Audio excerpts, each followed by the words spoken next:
Johnson on the first ballot. And I agree that philosophically, we just need to support him more in the conservative policies. And I think he's going to be a great speaker. Tim Burchett, Republican of Tennessee, we appreciate you spending a minute with us. The House is back in session. The state of Louisiana has received 218.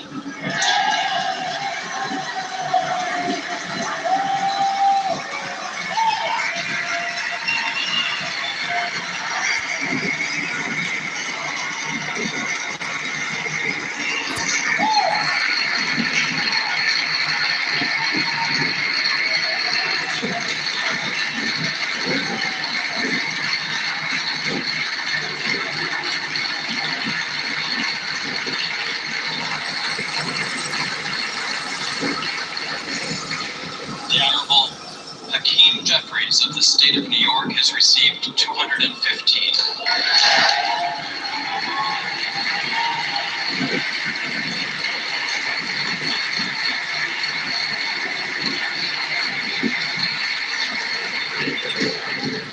And the Honorable Tom Emmer of the state of Minnesota has received 1.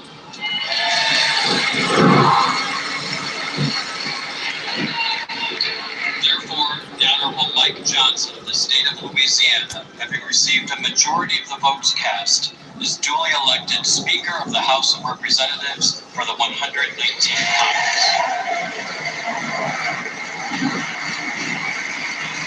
Did he get it? I think he did.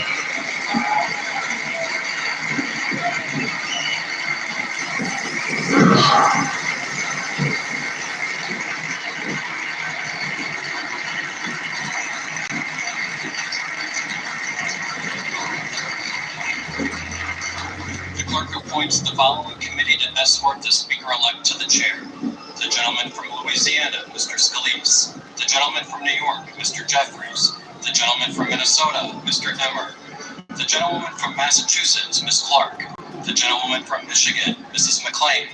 The gentleman from California, Mr. Aguilar. The gentleman from North Carolina, Mr. Hudson. The gentleman from California, Did we get Mr. it? Liu. The gentleman from Oklahoma, Mr. Hearn. The gentleman from Colorado, Mr. Neguse.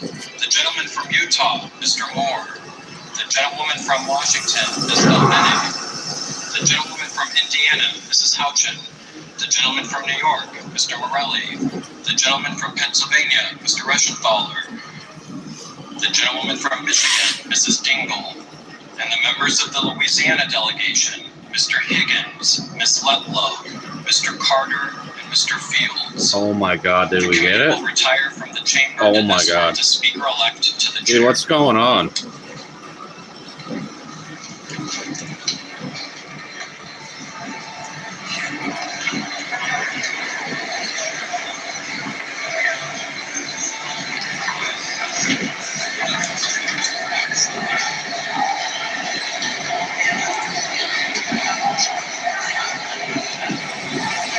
Come on.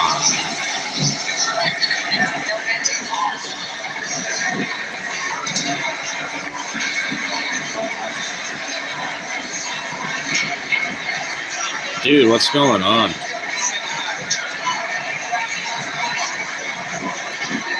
Guys, if we're not unified and we don't get a speaker, then that means Trump cannot be certified as the president. Like, why are the Democrats more unified than Republicans? We're going to lose. We're going to lose the House, and it's going to go to Jeffries. And then Trump, he can't be certified. Oh my God, I don't know what's going on. What's going on?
Did we win?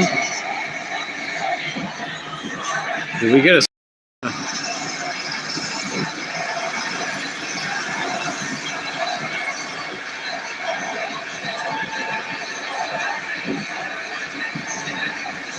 Oh my God, what's going on?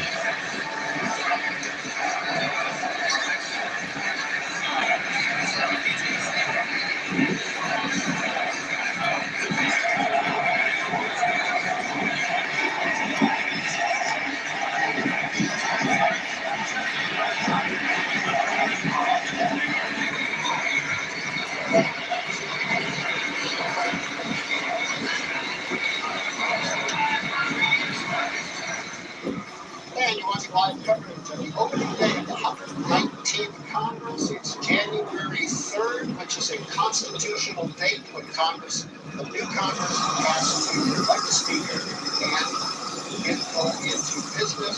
Mike Johnson has been elected speaker, 218 to 215 with one. He got the majority of 434 members. That is the full Congress right now. The full Congress is actually 435 members, but Matt Gaetz, who did get reelected from his district in Florida, chose not to be sworn in, so he is not in Congress as of right now. Coming up in just a minute, Mike Johnson will be escorted down to the dais, and he will be introduced by Jeffries, the Democratic leader, who came in second place when it comes to being speaker by only 3 votes. So then we will hear from Mike Johnson after he is sworn in as Speaker of the House by the clerk. Mike Johnson will make a speech. He will swear in all the members elect. There is technically no member of Congress right now until the Speaker gets sworn in, and he can swear in all 434 other members. 219 Republicans, 215 Democrats. That's what's going to be happening this afternoon. The process of electing a speaker has concluded on one vote. It did take about 2 hours. We started this process It at took about days. 12:45 Yeah. Eastern time, and it was 2:36 when they finally declared Mike Johnson to be the speaker, and that was on one vote. Matt Green is the Catholic University of Politics professor. Professor Green, what's your assessment of what's happened so far this afternoon? It certainly hasn't been as wild and drawn out as the last effort to elect a speaker after a new Congress in 2023. But at the same time, what we're seeing is a consequence of a very, very narrow majority the Republicans have, and the difficulty that both parties, but especially House Republicans, have had in keeping unified. When you have a very tiny majority on a vote where you're not going to get any votes from the other party, you've got to have everybody voting together. And it only in this case takes a handful to say no, to prevent or at least delay the selection of a speaker from the majority party. And if you are just joining us, the vote had stood at 216 to 215, 418 was needed.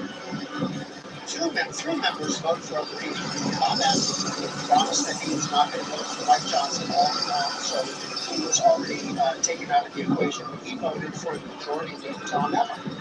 Then Ralph Norman, the Republican of South Carolina, voted for Republican Jim Jordan.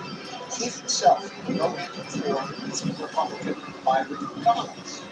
Well, then we saw, because we have the six-pack cameras in there today, which is lovely, we got to see Speaker Johnson, Keith himself, and Ralph Norman huddle and then walk off the floor.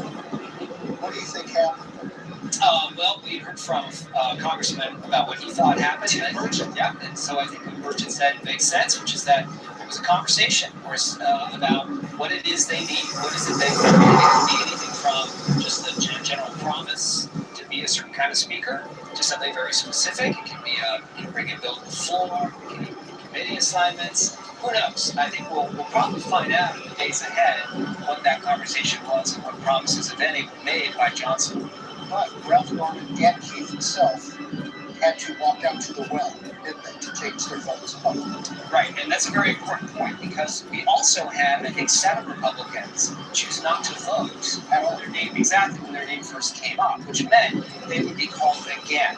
And so when their names were called again, they then said, "I'll vote for Speaker Johnson." But because those 3 had voted, well, 2 of the 3, Massey never changed his vote, but the other 2 voted for a named candidate, they needed to go to the well and ask the voter to change their vote, which is, in some ways, it's a routine process, but if you're watching on C-SPAN, they had to walk down, the clerk had to say what their names were, how they originally voted, how they were going to change their vote.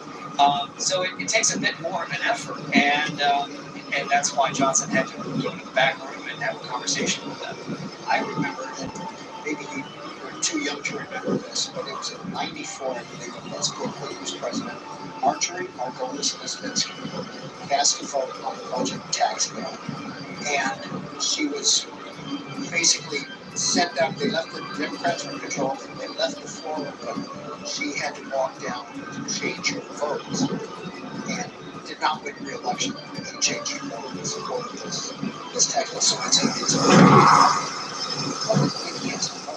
It is a public way, yeah. So that was the 1993 budget vote, and when she voted for the bill as a whole, after waiting a long time as a holdout, the Republicans basically chanted, bye-bye, you're leaving after the next election. Do remember that. Right. So these 2 Republicans who switched their vote, they may have made their party in the House happy, the conference happy, but if they have constituents who didn't want them to vote for Johnson, they're going to have to explain why they chose to go to the well and actually change their vote.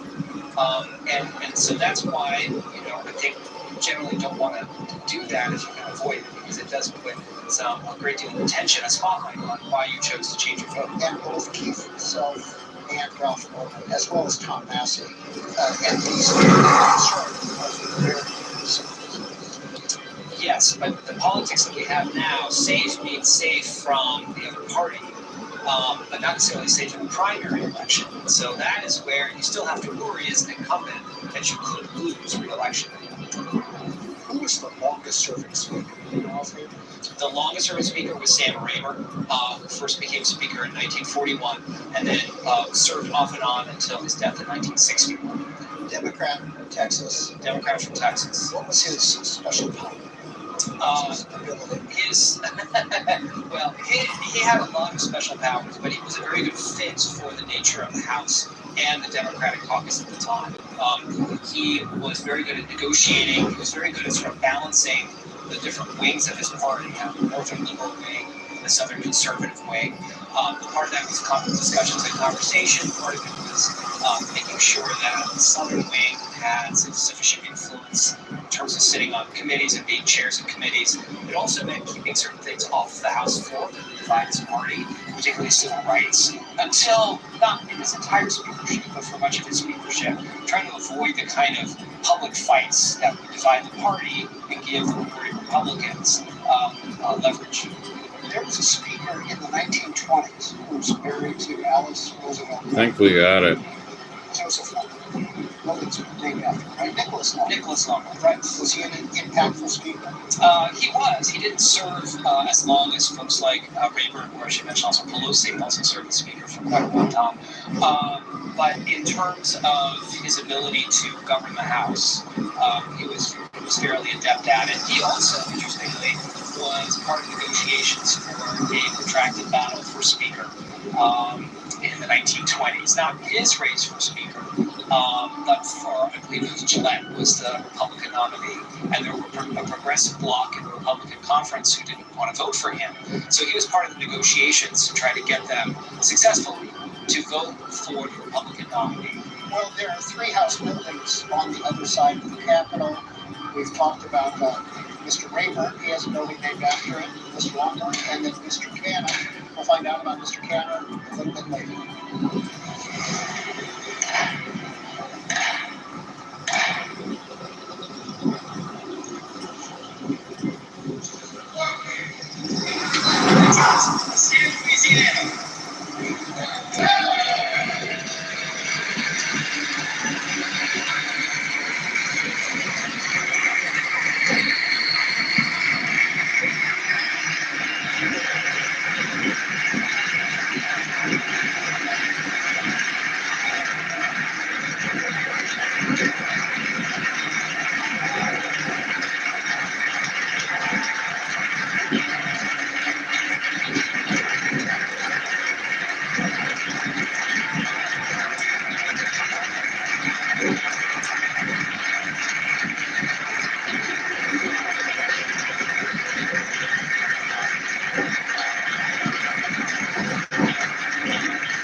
Thank God, now Trump can get certified.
Speaker Johnson, Speaker Emerita Pelosi, it's great to see you back in the chamber.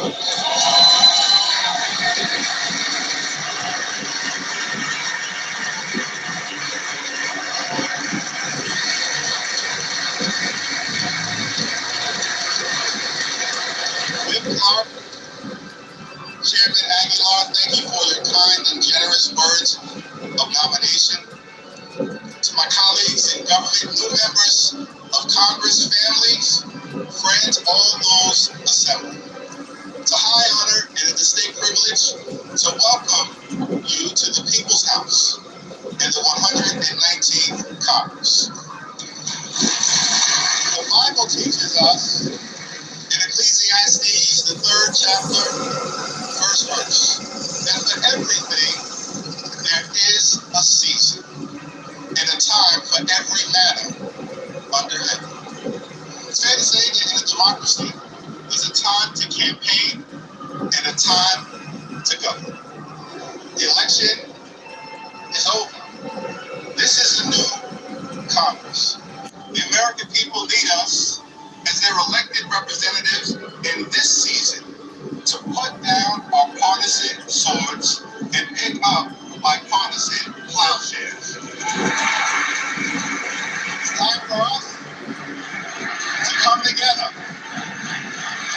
not as Democrats or Republicans, but as Americans, to get things done for the people. In that spirit, House Democrats work hard to find bipartisan common ground with our Republican colleagues in the incoming administration on any issue, whenever and wherever possible, in order to make life better for everyday Americans.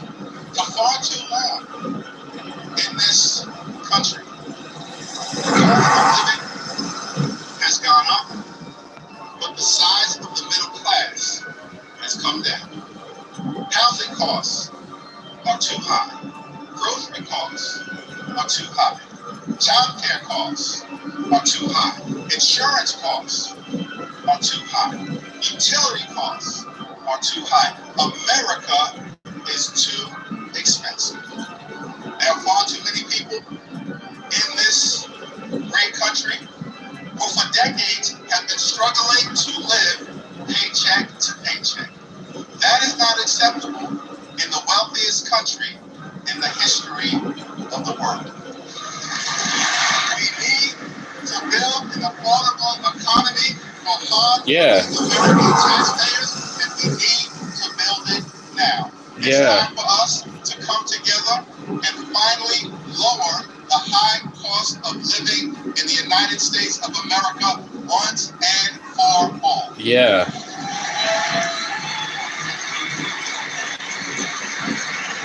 And we will work with anyone of any party to get that done. We will work with anyone to secure our borders, and we will work with anyone to fix our broken immigration system in a comprehensive and bipartisan manner.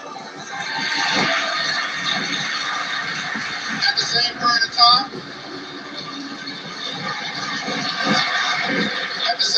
time, we will push back against far-right extremism whenever necessary.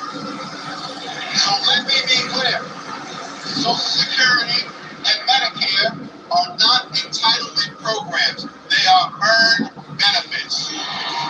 Hard-working American taxpayers pay in to Social Security and Medicare every day, every week, every month, every year throughout their entire adult life.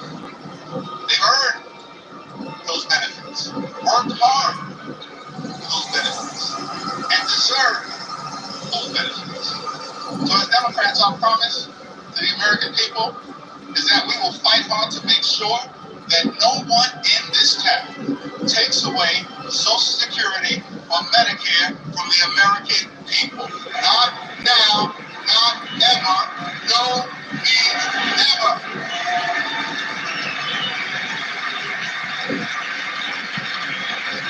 Our position is that it is not acceptable to cut Social Security, cut Medicare, cut Medicaid, cut veterans benefits, or cut nutritional assistance from children and families in order to pay for massive tax breaks for billionaires and wealthy corporations.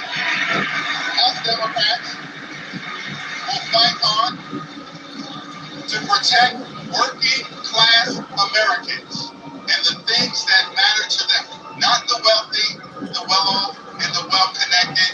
Keep your hands off Social Security and Medicare.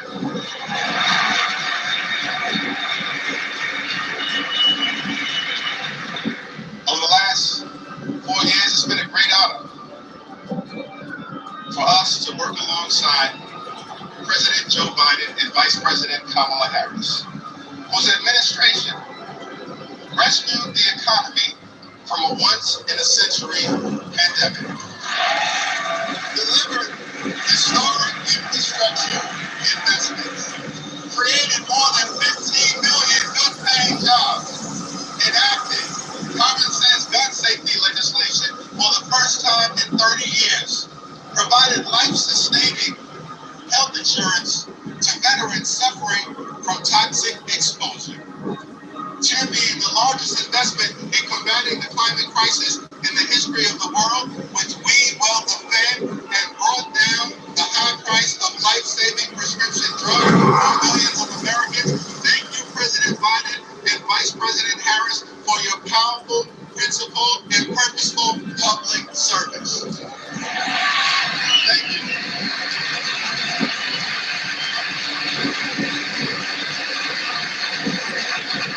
2 months ago, the American people elected Donald Trump as the 47th President of the United States of America.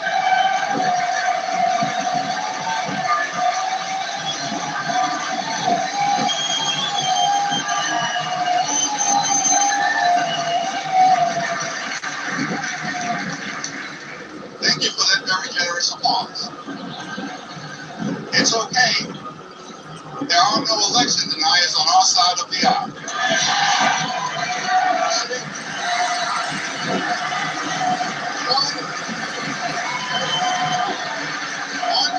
One should love America. One should love America when you win and when you lose. That's the patriotic thing to do, and that's the America that House Democrats will fight hard to preserve because we love this country. America is bigger than any one campaign, any one election, or any one individual. America, the land of the free and the home of the brave. Let us never forget that our country is free, not simply because we are strong. America is strong because we are free. That freedom is now under assault. There are some in this country who apparently believe that the freedom of economic opportunity that made them wealthy should not apply to everyone else.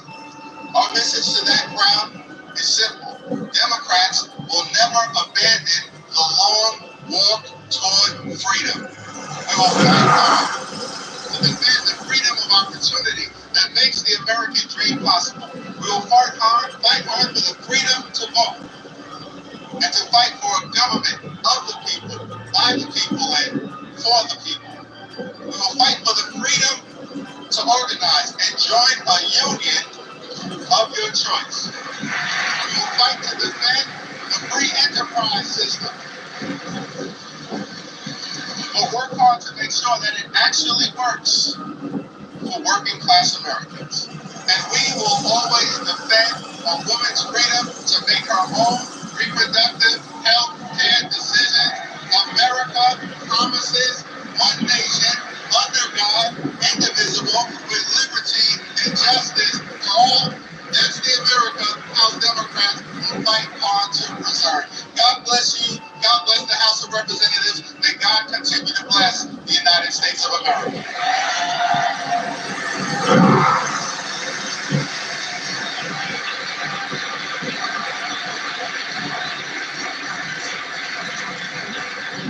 It is now my responsibility to present the gavel to the gentleman from the great state of Louisiana, the son of a firefighter, a God-fearing man, a husband, and a loving father of four, the 56th Speaker of the United States House of Representatives, the Honorable Mike Johnson.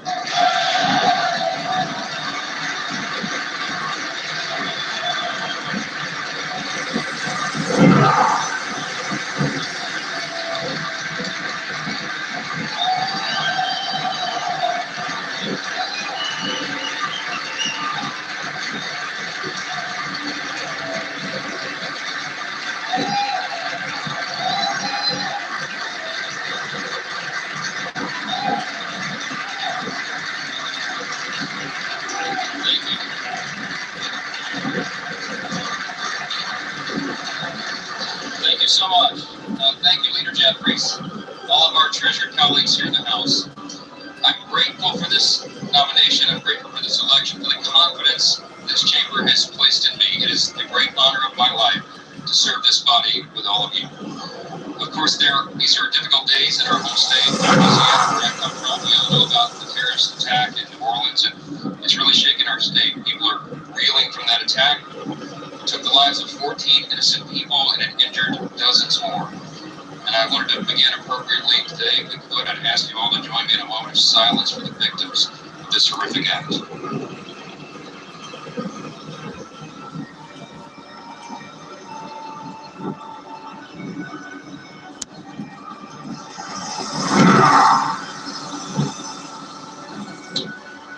Thank you. Thank you for that.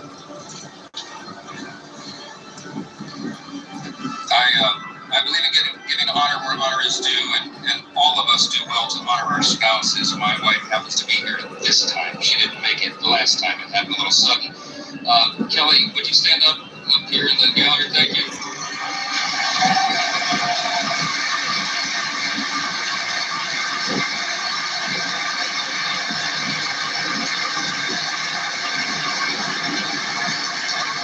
And we have our 4 children here, Hannah, Abby, Jackie. Will we all stand up just really quickly? Come on.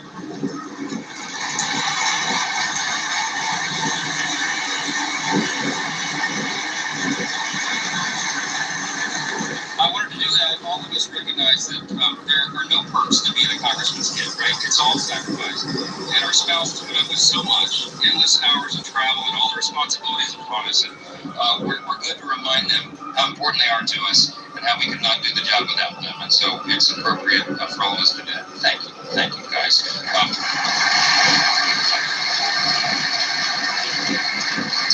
This is a momentous time in the nation, of the history of our nation. It really is. And as members of the 119th Congress, we are stewards of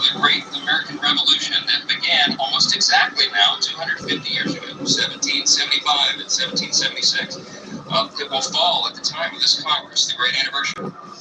And in these 2.5 centuries, we've been reminded repeatedly that freedom is never free. And we have stood tall as the greatest nation on the face of the earth. It is without debate. We are the freest, the most powerful, the most benevolent nation that has ever been in the history of the world. It's not by happenstance. We're the ones who settled the West. We're the ones who ended slavery, who laid the transcontinental railroad, who gave women the right to vote, who won 2 world wars, who landed on the moon, and who won the Cold War. Throughout our history, we have done what no one thought was possible.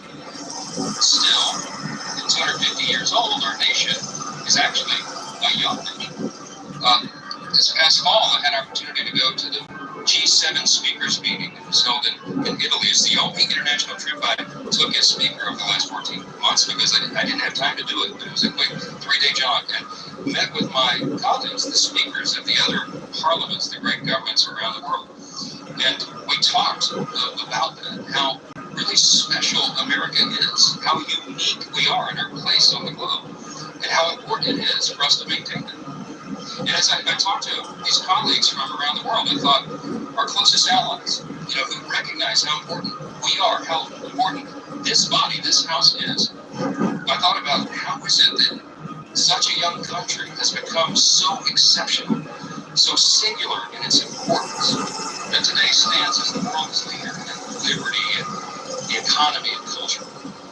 100 years ago, President Calvin Coolidge answered that very question in his inaugural address. It was March of 100 years ago, exactly almost. He said this: "We best serve our own country and most successfully discharge our obligations to humanity by continuing to be openly and candidly, intensely and scrupulously American." I love that. I love it. Today, that's right, that's an applause line.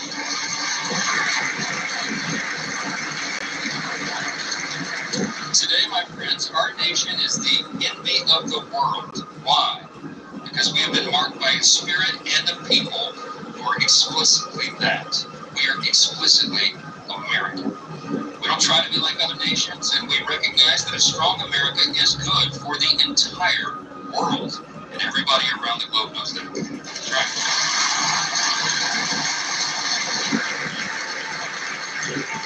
We also recognize that the core principles that made America what we are must still be preserved today.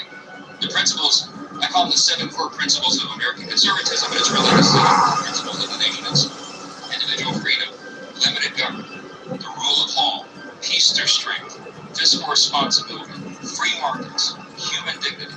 These are the ingredients, the things that made us who we are. In America, we know that human flourishing is best achieved by adherence to time-tested truths. We could list a number of those simple truths. Here's a couple. It's better to give a hand up than a handout. That innovation thrives when bureaucracy dies.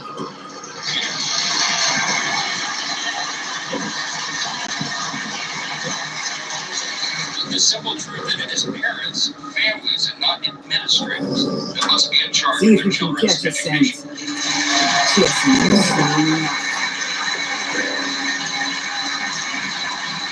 The path of prosperity has long been paved with policies that put America and Americans first. And that is what we will champion in the 119th Congress.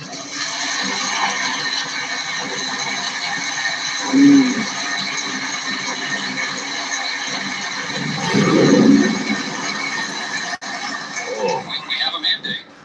That was started the election cycle. People want an America first agenda. They do. Sadly, for the past 4 years of divided government, too many politicians in Washington have done the opposite. Open borders and overregulation have destroyed our cities and stifled innovation. Inflation and weak leadership have left Americans poor, and they have placed our country in a peerless position. That's right. But in recent months, we've witnessed something happening, something that's really remarkable, a political moment in our modern history. A groundswell of Americans from every state, race, and religion who now demand that we put the interests of Americans first again, and we will. And we will.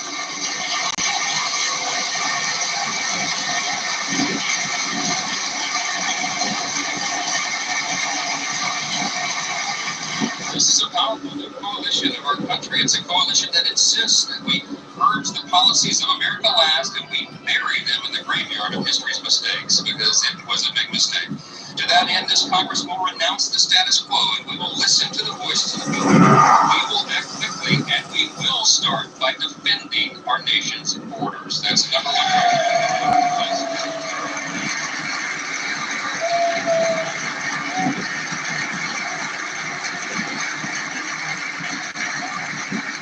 In coordination with President Trump, this Congress will give our border and immigration enforcement agents the resources that they need to do their job. We will secure the border, we will deport dangerous, criminal, illegal aliens, and finally finish building the border wall.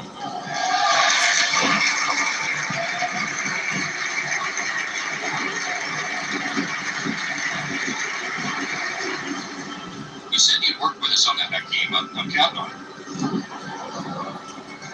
After 4 years of high inflation, we have a big agenda. We have a lot to do, and we can do it in a bipartisan fashion. We can fight high inflation if we must.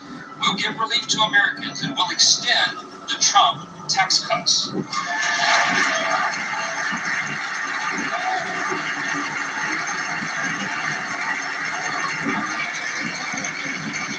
We're going to protect our industries from one-sided trade deals, and we're going to bring overseas investments back to America's shores.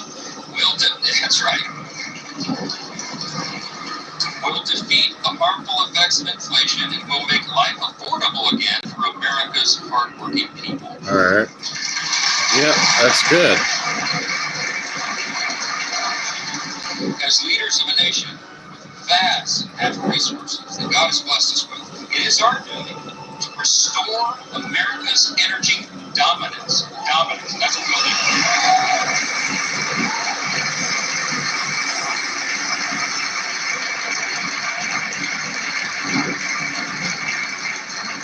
We have to apply common sense. We have to stop the attacks on liquefied natural gas. Pass legislation to eliminate the Green New Deal. That funding.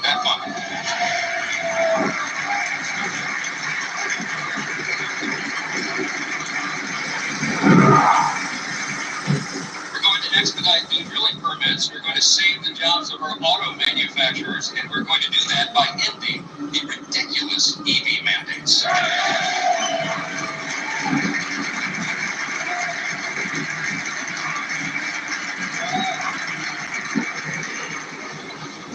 And as heirs to the American Revolution and the descendants of patriots who defied tyranny, in the coming months, we are going to pass legislation to roll back the totalitarian fourth branch of government known as the administrative state.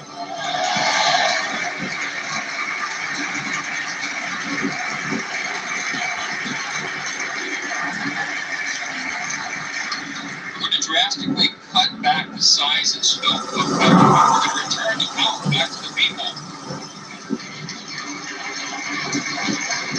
And in coordination with President Trump and his administration, we are going to create a leaner, faster, and more efficient federal workforce. We need to do that. Our people do not deserve to be ruled by millions of bureaucrats they've never voted for, never met, and can never hold accountable. They deserve a government that is led by those they've elected to be. That is how Article 1 is supposed to work. That was the idea of the Congress, and we will return to that principle.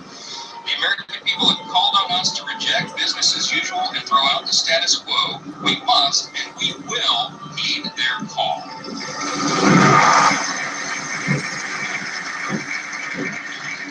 This is especially important as it comes to our nation's military. For too long, the Washington establishment has sought to appease and accommodate our nation's adversaries. They've tried to replace our military warriors with social justice warriors. It does not work. Yeah, I can't stand the woke stuff in the military. By God's grace, Yeah, the that's same establishment ridiculous. has eroded the capacities of our Army and Navy and diminished the readiness of our Air Force. We have to put an end to this madness. We gotta get the woke stuff out of society too.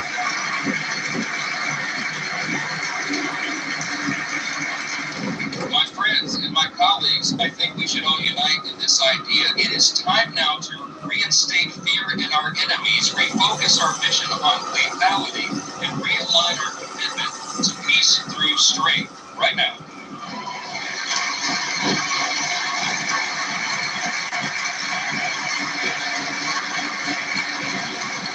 We have to prioritize the things that matter most. We have to make adequate investments in defense. This is the most dangerous moment since World War II, and everyone around the world is looking to America and looking to this body to ensure that we maintain the peace. What we're proposing now is just simply, as President Trump likes to say, a return to common sense. And he's exactly right. That message resonated across the country. I am very thankful personally that this body is filled with men and women who are committed to that change, to return to common sense. We can do this together. We should.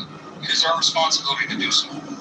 When I first took this gavel, many of you heard me say that I don't believe in consequence. I believe in the idea of providence.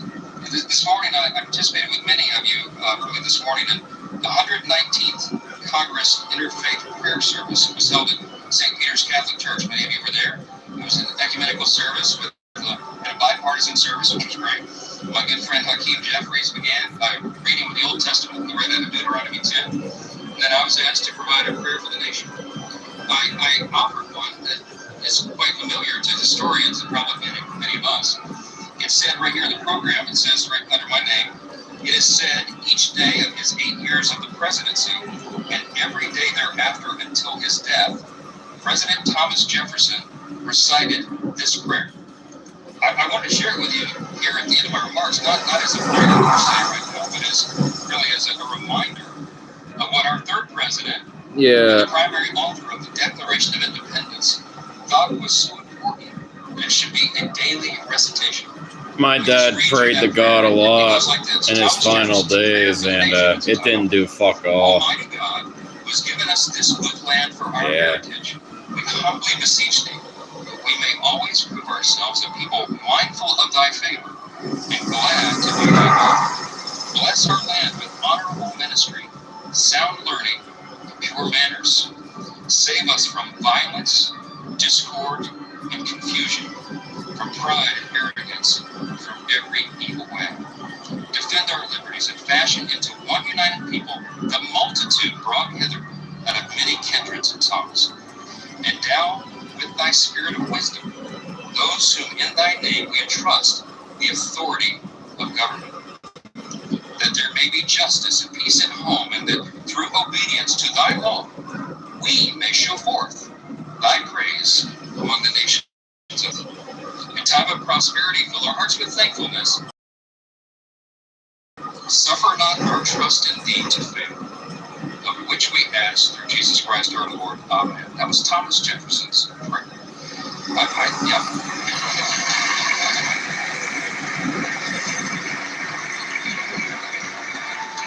Suffer not our trust in thee to fail. We will not fail. We cannot fail. We are all in this together. Our nation is counting on us to band together and solve these problems and get this done.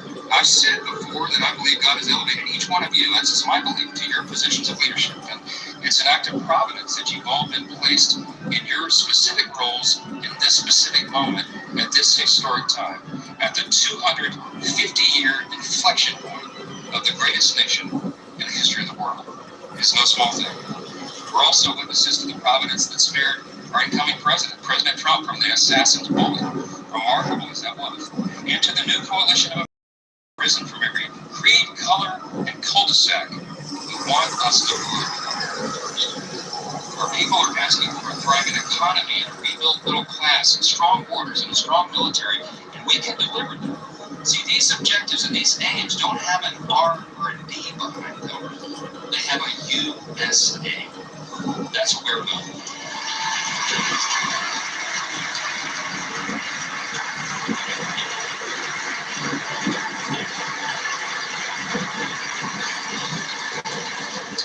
In just a few moments, we're all going to take an oath. It is the same one oath for one nation under the banner of one great American flag. This is an opportunity for us to protect our shared American heritage, to maintain the conditions needed for self-government, and to defend what our public consider the rights to life, liberty, and the pursuit of happiness.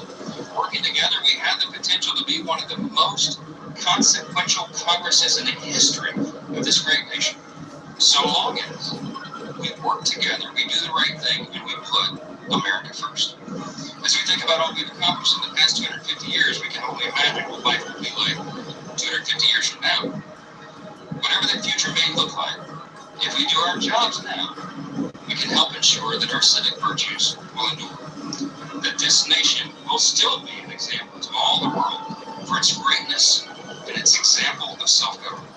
And that in spite of our great challenges and even our disagreements and our healthy debates, this extraordinary institution, the People's House, will still be standing strong.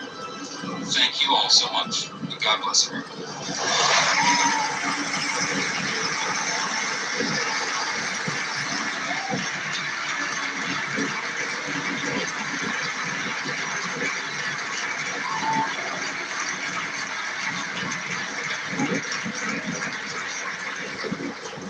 So as the sequence of events occurs, I am now ready to take the oath of office.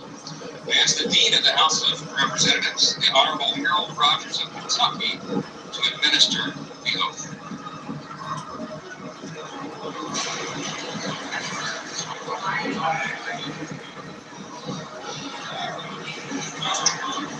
Hold just a second, Dean. We don't have the mic.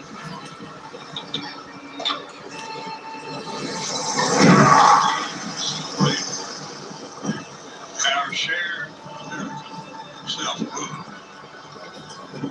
When our founding fathers rejected calls for an American king and chose a bold and innovative government of self-rule, it was met by opposition, understandably, by the world's kings. They said, you can't govern yourself. You need a king to direct the country. They said, it's only a dream. So, the founding fathers said, you're right. It's the American dream. And thus, our founders said that we should move on our own with our own leadership, the Speaker of the House. It's the critical protector and promoter of self-rule, the keeper of the dream, if you will. And we've elected this man from Louisiana to carry on our bold experiment in democracy and self-rule.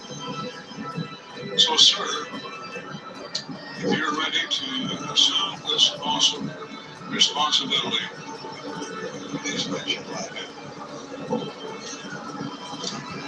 Do you solemnly swear that you will support and defend the Constitution of the United States against all enemies, foreign and domestic, that you will bear true faith and allegiance to the same, that you take this obligation freely, that you take this obligation without any mental reservation or purpose of evasion, and that you will well and faithfully discharge the duties of the office on which you're about to enter.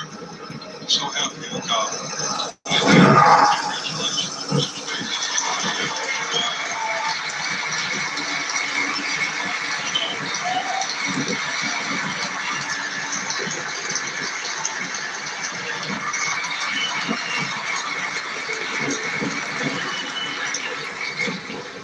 You may as well remain standing, because according to precedent, the chair will swear in the members-elect en masse. The members-elect will all rise. The chair will now administer the oath of office. Will you raise your right hand? Do you solemnly swear or affirm you will support and defend the Constitution of the United States against all enemies, foreign and domestic, and you will bear true faith and allegiance to the same. If you take this obligation freely without any mental reservation or purpose of evasion, and if you will well and faithfully discharge the duties of the office on which you are about to enter, so help you God. Congratulations, you are now members of the 119th Congress. All right. Hey. All right.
Congress opening day. The Congress has now been sworn in. There are 434 members of the Congress. There's a Speaker of the House elected on one ballot. That one ballot took about 2 hours. And that is Speaker Mike Johnson from Foster City, Louisiana. He has been re-elected. Jeffries is the leader of the Democrats. So one vote got Speaker Johnson elected. It was a little bit dramatic at times. The vote was left open. It was 216 to 215, and in favor of Mike Johnson. He needed 218 to win. And one person voted for somebody else. That's Tom Massey, Republican of Kentucky. So the vote was left open. 2 votes, 2 people, Ralph Norman and Keith Self, had voted for other members of Congress. They and Speaker Johnson were huddled on the floor. We were able to see them because C-SPAN has its cameras there today. But they walked off the floor. And according to all sources, they got a phone call from Donald Trump. And Ralph Norman and Keith Self then came to the well of the floor, changed their votes, the original votes, and voted for Mike Johnson. Mike Johnson became Speaker of the House on the first ballot. And Keith himself is a Republican from Texas. Here is what he tweeted out afterwards. Yes. He said that my sole focus was advancing the Trump agenda. To ensure this, I expressed concerns to Speaker Johnson about fiscal responsibility, holding the line on deficit spending, key priorities for my constituents. So that happened after the fact. We've had the Speaker sworn in. We've had the Congress. The next thing on the agenda is the approval of the rules package. We are joined here at C-SPAN by Catholic University political science professor Matthew Green. Professor Green, what's the significance of the rules package that they included on day 1? So after the start of every Congress, the House of Representatives passes a rules package, and that set of rules governs the way that the House will operate. And for the most part, the rules don't change very much from one Congress to another. But if there is a new majority party, or if there are perceived flaws or problems that are in the existing rules, then after an election, the majority party may desire to change the rules to address those concerns. Some of the rules that have been changed. Number 1 is a motion to vacate the threshold. Motion to vacate the Speaker of the House chair raised to 9 minutes. Yes. So this is a clear response to the problems Republicans had in the previous Congress. Where one person. Exactly. Now, if we want to go back a little further, that was the standard rule in the House for many, many years. And then it started to be used by conservative Republicans who were unhappy with their leadership. So when Nancy Pelosi and Democrats took over the House, they changed the rules so that you had to be from the party itself, not just one member, had to make this motion, or technically it's a privilege resolution that vacate the chair. But as a part of the negotiations that Kevin McCarthy made with Republicans to get elected Speaker, he went back to the original rule, which proved to be very problematic because Congressman Matt Gaetz used that rule to force the House to consider whether to keep him as Speaker, and they voted not to keep him as Speaker. So this is a clear response to that, where Republicans aren't going to go to the Pelosi model, but they are going to raise the threshold. So you need 9 Republicans to offer this resolution or offer a bill sponsoring in order for it to be approved. Anything significant about 9? I don't know where the number 9 came from. I will say what's significant is that more than 9 Republicans chose not to vote for Johnson, at least initially, in this ballot. So they may have been signaling to him, look, there's more than enough of us to meet and exceed that threshold before I'm happy with your general, how you're doing as Speaker. Also, the rules Oversight Committee is being renamed back to the Oversight Committee. The Office of Diversity and Inclusion for the House is being eliminated. Significant. So the first thing you mentioned is a naming. Is a naming change. I would argue that is not significant. Certainly with a Trump White House, Republicans in the House are probably less concerned about it. We're going to go House and County. And we're going to go back to the House line. The chair recognizes the gentlewoman from Michigan, Mrs. McLean. Mr. Speaker, as chair of the Republican conference, I am directed by that conference to notify the House officially that the Republican members have selected as majority leader the gentleman from Louisiana, the Honorable Mr. Steve Scalise.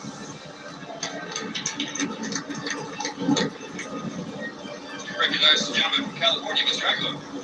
Mr. Speaker, as the chairman of the Democratic caucus, I have been directed to report to the House that the Democratic members have selected as minority leader the gentleman from New York, the Honorable Hakeem Jeffries. Yay! The chair recognizes the gentlewoman from Michigan, Mrs. McLean. Mr. Speaker, as chair of the Republican conference, I am directed by that conference to notify the House officially that the Republican members have elected as majority whip the gentleman from Minnesota, the Honorable Tom Emmer. The chair recognizes the gentleman from California, Mr. Aguilar. Mr. Speaker, as the chairman of the Democratic caucus, I have been directed to report to the House that the Democratic members have selected as minority whip the gentleman from Massachusetts, the Honorable Jeffries. The chair recognizes the gentleman from Michigan, Mrs. McLean. Mr. Speaker, I offer a privilege resolution and ask for its immediate consideration. The clerk will report the resolution. House Resolution 1. Resolved that Kevin McCumber of the state of Illinois be and is hereby chosen clerk of the House of Representatives. That William McFarland of the state of Maryland be and is hereby chosen Sergeant at Arms of the House of Representatives. And that Catherine Spindor of the Commonwealth of Virginia be and is hereby chosen Chief Administrative Officer of the House of Representatives. The gentlewoman from Michigan. Speaker, I yield to the gentleman from California, Mr. Aguilar, for the purpose of offering an amendment. Mr. Speaker, I offer an amendment to the resolution offered by the gentleman from Michigan. The clerk will report the amendment. Amendment offered by Mr. Aguilar of California, that Jamie Harrison of the state of South Carolina be and is hereby chosen clerk of the House of Representatives. That Becky Cornell of the state of New York be and is hereby chosen Sergeant at Arms of the House of Representatives. And that Brooks Scannell of the state of Massachusetts be and is hereby chosen Chief Administrative Officer of the House of Representatives. The question is on the amendment offered by the gentleman from California. Those in favor say aye. Those opposed? No. The noes have it. The amendment is not agreed to. The question is on the resolution offered by the gentlewoman from Michigan. All those in favor say aye. Those opposed? No. The ayes have it. The resolution is agreed to, and without objection, the motion to reconsider is laid on the table. Pursuant to the provisions of Section 208A of the Legislative Reorganization Act of 1946, the chair appoints Reverend Dr. Margaret Gruen Kippen of the Commonwealth of Pennsylvania to act as and to exercise the duties of chaplain of the House of Representatives effective today. The chair will now swear in the officers of the House.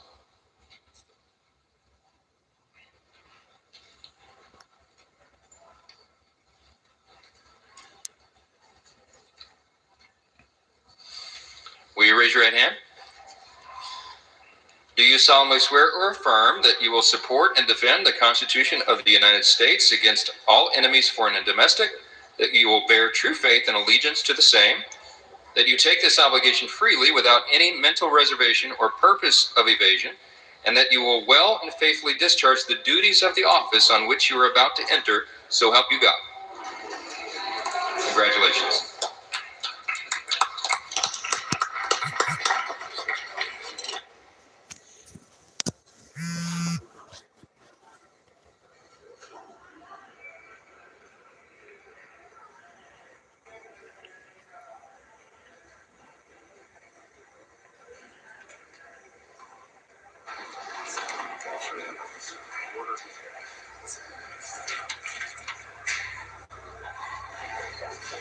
Here.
And this is live coverage of the opening day of the 119th Congress. Next on the agenda is a debate on the rules for the 119th Congress, and then a vote, and that should be the end of the day. There may be some 1-minute speeches, etc., at the end of the day, but we do want to let you know that Donald Trump has tweeted out that congratulations to Speaker Mike Johnson for receiving an unprecedented vote of confidence in Congress. Mike will be a great speaker, and our country will be the beneficiary. The people of America have waited 4 years for common sense, strength, and leadership. They get it now, and America will be greater than ever before. Debate on the House rules. From the state of Louisiana has been elected Speaker, and that Kevin McCumber, a citizen of the state of Illinois, has been elected representatives of the 119th Congress. Without objection, the resolution is agreed to, and the motion to reconsider is laid on the table. For what purpose does the gentleman from Louisiana seek recognition? For a privileged resolution and ask for its immediate consideration.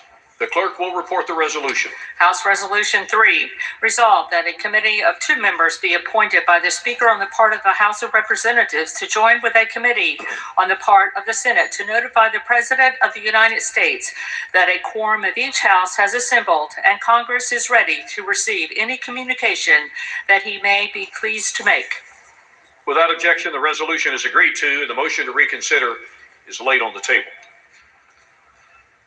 Without objection, pursuant to House Resolution 3, the chair announces the Speaker's appointment of the following members to the committee on the part of the House to join a committee on the part of the Senate to notify the President of the United States that a quorum of each House has assembled and the Congress is ready to receive any communication that he may be pleased to make. Gentleman from Louisiana, Mr. Scalise, and the gentleman from New York, Mr. Jeffries.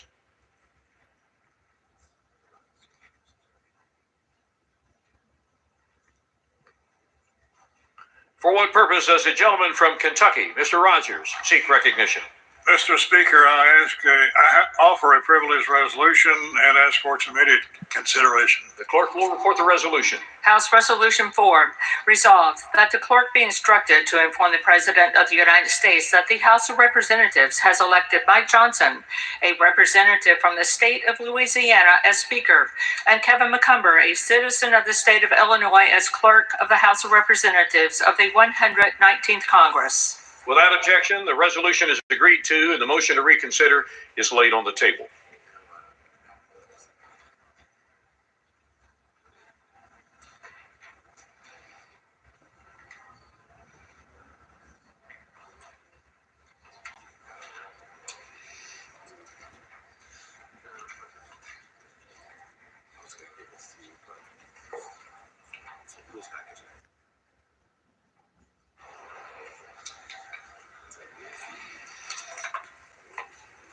1 hour.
And live coverage of the opening day of the 119th Congress. The debate on the rules package will begin momentarily, and we will certainly go to it as soon as it starts.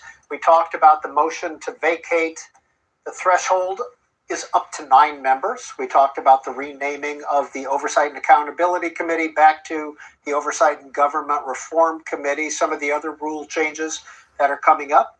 Elimination of the Office of Diversity and Inclusion, and an authorization for subpoenas from the House Judiciary Committee related to the Department of Justice's Biden investigation. Matthew Green is a professor of politics at Catholic University here in Washington, D.C. He is with us. Professor Green, the DEI elimination and the subpoenas elimination, are those significant rule changes?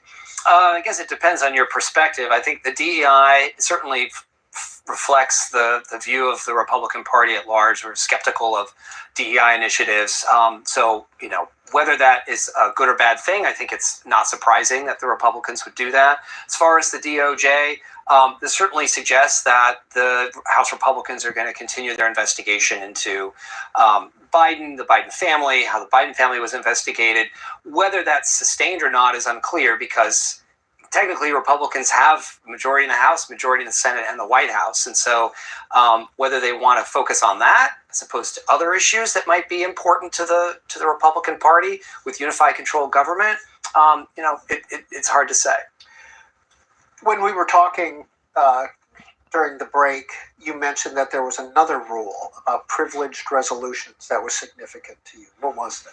Right. So one of these rules changes is that instead of one member being able to offer a privileged resolution to vacate the chair, or a motion to vacate as people call it, that threshold's been raised to 9. But in addition, it only applies to members of the majority party, meaning as before, any member, Republican, Democrat, could offer a privileged resolution to vacate the chair, and it would be privileged. It would have to come to the floor. But this new rule says only Republicans, because they're the majority party, can offer a privileged resolution. So if 9 Democrats want to remove Johnson, they have to offer a resolution under the regular order, and that resolution would go to a committee where it could be killed or could die. They can't force the House to vote on it. This is the first time, I think, in the history of the House that the ability to remove a speaker under special rules, if you will, or a privileged process applies only to members of one party.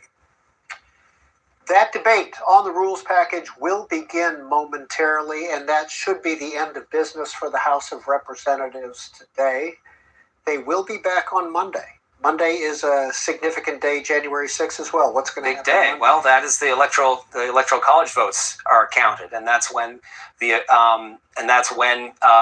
tallied up, and then whoever has the most Electoral College votes, becomes the President of the United States.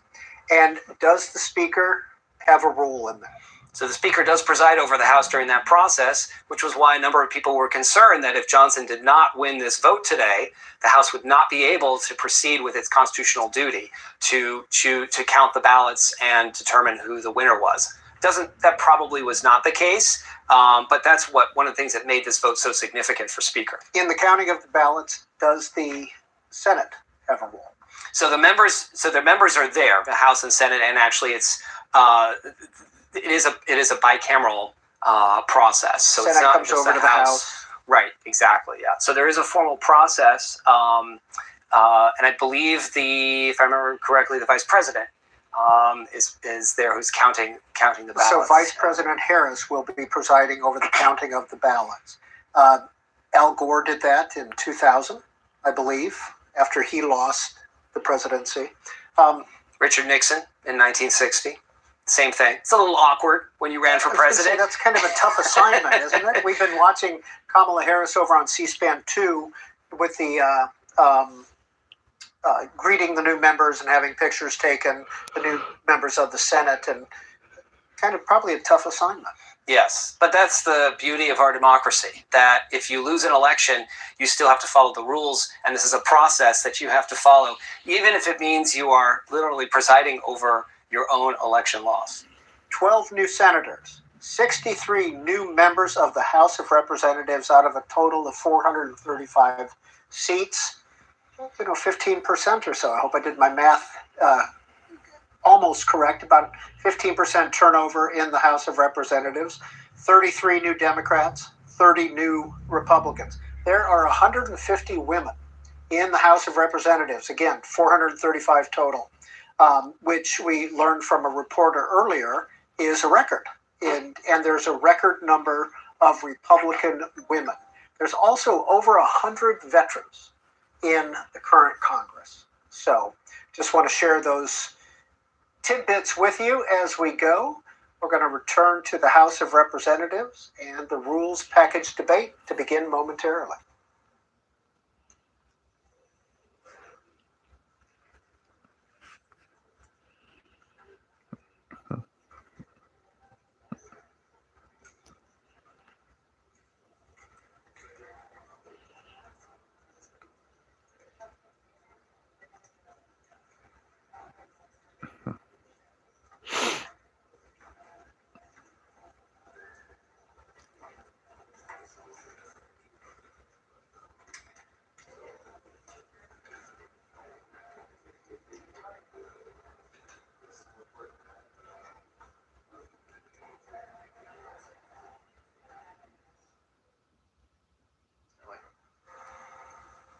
And as we wait for the rules package to be debated in the House of Representatives, we kind of want to do a recap of the last, let's see, it's going on 4 o'clock here on the East Coast. We began all this at noon when the House is constitutionally required to come into the session for the new Congress. So we've been at this for about 4 hours this afternoon. House has been doing all the heavy lifting. We've just been adding commentary.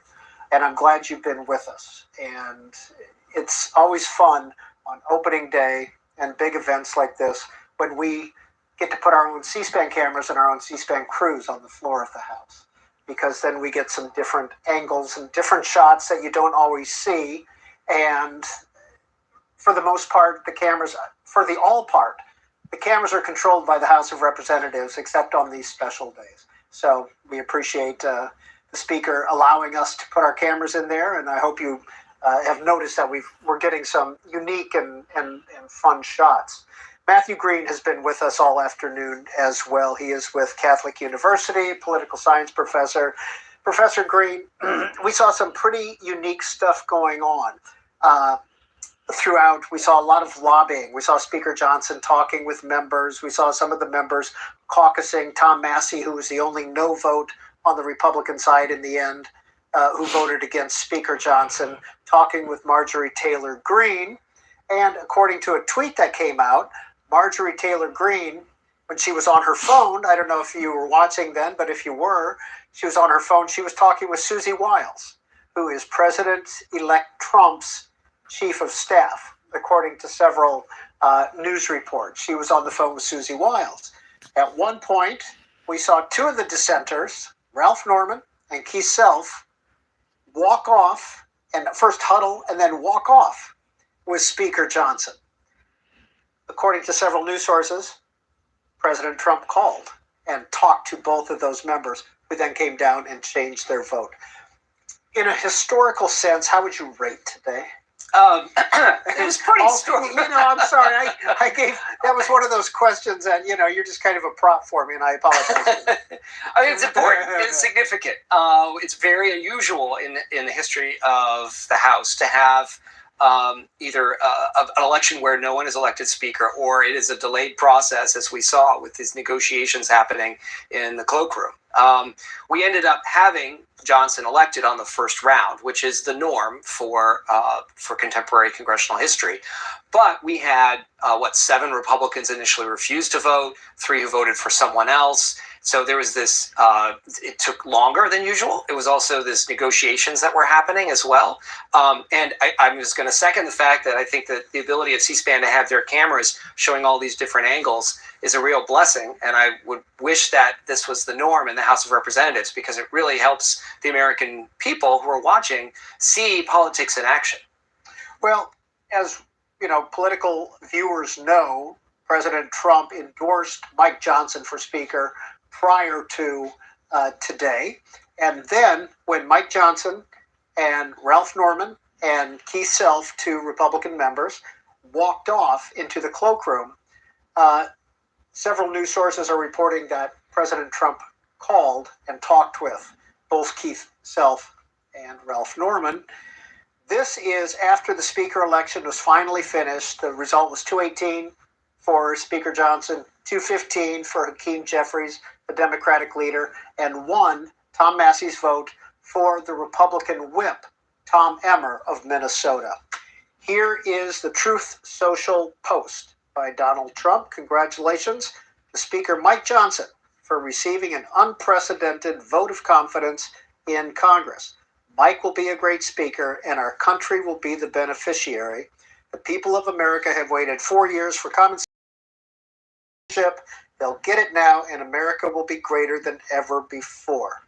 Professor Green, would it be safe to say that the House of Representatives is the strongest scene or place for the Democrats to push their own? They have a large minority in the House of Representatives. That's right. It's a very, very tiny majority for Republicans. And we heard Congressman Aguilar say earlier on the floor that we have the procedural majority. So in some ways, Democrats will have, because of their size, considerable leverage. The question is, what is that leverage for? So it may be hard for them to have positive agenda control or positive legislative influence, meaning what they would like to see enacted, it may not really happen or not happen very often, but preventing things from happening because House Republicans may be divided, that is more likely. But there could also be things, these sort of must-pass bills, appropriations bills, things like that. Republicans have to get them enacted. And that's where Democrats might be able to negotiate, at least on the margins, and get some things in those bills that they would want in exchange for their votes. In the first round of voting, it's going to be a long 4 years, pretty several much. Republicans did not vote at all. We talked about the 3 dissenters who voted for other people, but there were 7, 8 Republicans. Well, that depends how divided the Republicans are. What was their strategy? It's hard to say what they were thinking, but my guess at this point is that they were demonstrating to the speaker that their votes were needed and that he could not get elected speaker without their votes. In fact, in theory, if enough of them had chosen not to vote, Jeffries could have been elected speaker. And they weren't going to let that happen, obviously. But by doing that, they're signaling to the speaker, we matter, we're important, you need to listen to us. This is a report out by a reporter from ABC. A bleeding Representative Virginia Fox is currently receiving medical attention. Holding her nose as she receives aids, appears to have fallen down marble stairs on the west side of the house. Lots of blood, but officer tells me she's okay As press is cleared from the area, she is conscious and talking. Virginia Fox, a Republican from North Carolina. She was sitting right behind Lisa McClain when Lisa McClain of Michigan introduced or nominated Mike Johnson. Gray hair, glasses. She's been up there for a long time. Western North Carolina is her home district. Speaking of falling down marble steps, we also saw somebody else on the floor of the House who had fallen down marble steps in Luxembourg. I'm sorry, you're referring Nancy to Pelosi. Oh, yes, okay. And broke a hip.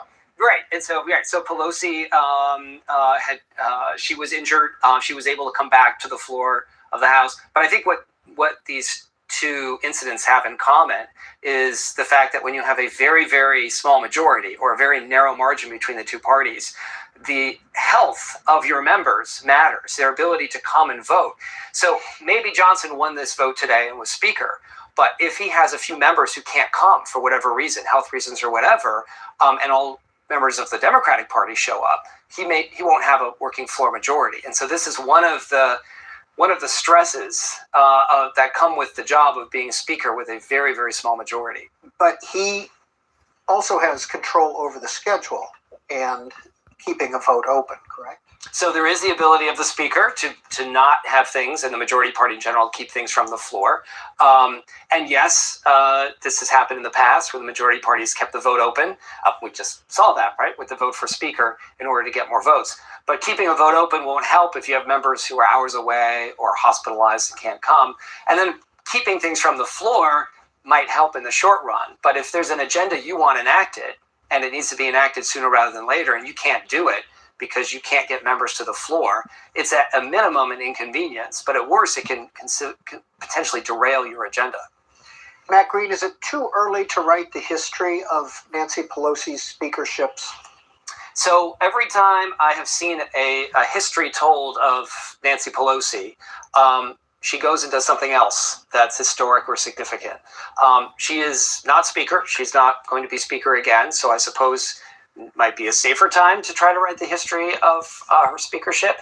But she's still a member of the House. She still has a lot of influence among Democrats in the House.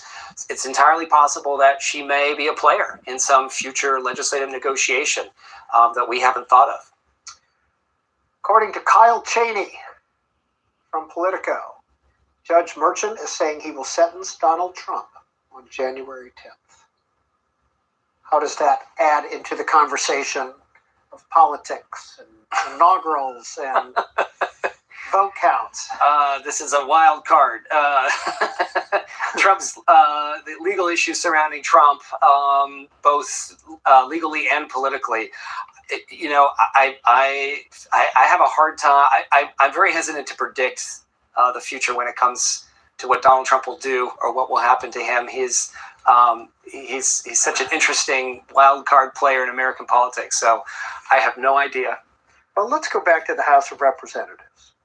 We talked earlier about the longest serving speaker. That was Sam Rayburn. There's a building named after him. We talked about the husband of Alice Roosevelt Longworth, Nicholas Longworth. There's a building named after him. There's a third building on the House side named the Cannon Building. Who is that named after, and how is he as a speaker? So that was named after Joseph Cannon, who was Speaker of the House. He was from Illinois. He served from, I believe, 1903 to 1910 as Speaker, though he'd been a House member before and after, actually. And he was probably one of the, if not the strongest speakers in terms of procedural power that we've had in our history. He controlled the agenda. He determined committee assignments by himself, not with other members. And his sort of iron grip over the House gave him and Republicans a lot of power, but it also became a political liability as Democrats started to call him Czar Cannon and say that he was an autocrat who was keeping things from coming to the floor. And it ended up hurting him among progressives in his party who felt that he was blocking their agenda. And that actually, his speakership was the first one in which the House recognized a privilege resolution to vacate the chair, this ability to remove a chair.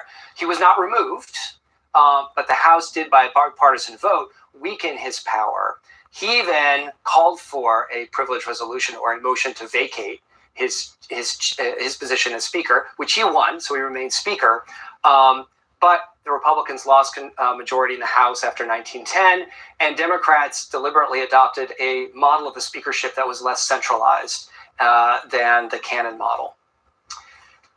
We haven't talked about Speaker Newt Gingrich in a while. Elected in 1994, the Republicans came in 1994. He was Speaker from 95 to 98, something like that. Mm-hmm. What was his impact? His impact was pretty significant, actually. Jeff Crouch, who's a professor at American University, and I recently wrote a book about Gingrich and talked about how he rose to power and what his speakership was like. He, in some ways, inaugurated a newer model of the speakership that was closer to Cannon's because he personally exercised more influence over the House and sought to further centralize power in the speakership. And there were other things that he did as well as Speaker that continued after him. But if nothing else, he was the first Republican Speaker in 40 years. And that itself was a significant shift, almost an earthquake on Capitol Hill, with Democrats no longer in the majority and Republicans now in the majority with a new, younger, and a Speaker willing to flex his muscles.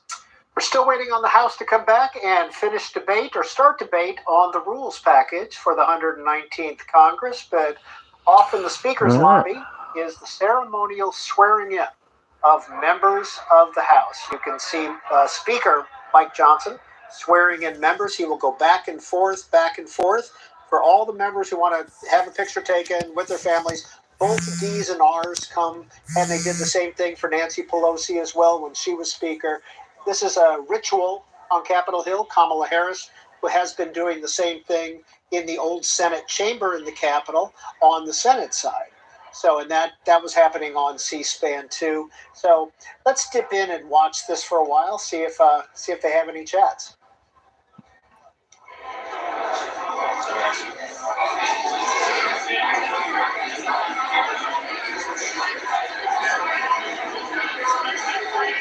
Speaker, we got a crew. Honey, can you say hi? It's such a strong people. Yeah. Sure, glad you won. You can have you sit right up here on this side. We'll have you right there. We can have some come around this side.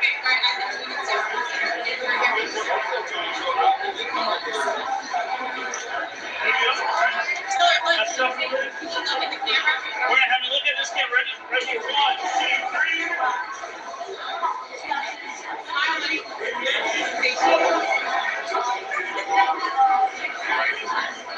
Appreciate you. Yes, sir. We do. Yes, sir. Thank you. Thank you. Hey, there he is. Oh, yeah.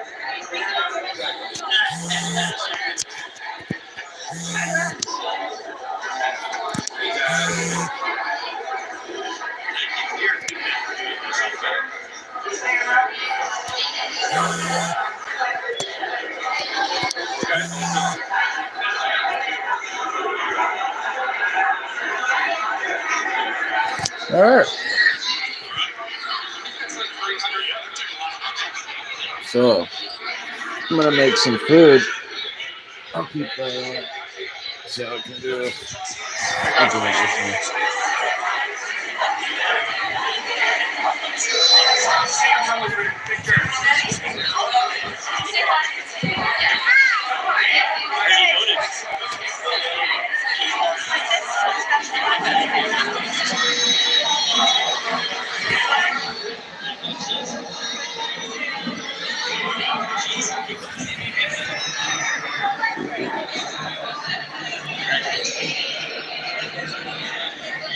All right.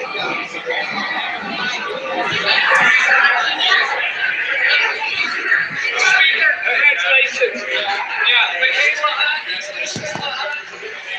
Hey, congrats. Oh my God, it's snowing.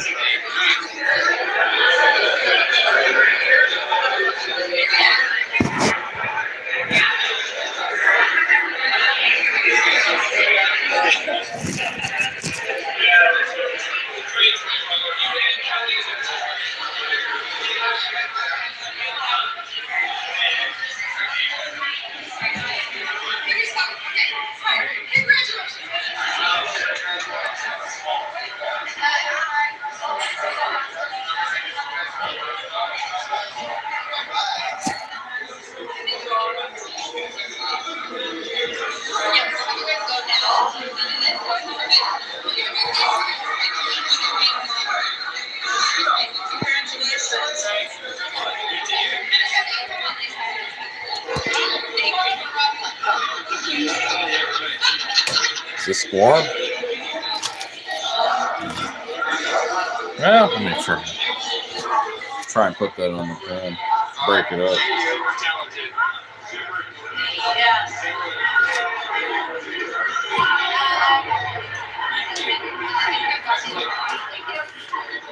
All right, we can cook. All right. Wow, this is a big booster.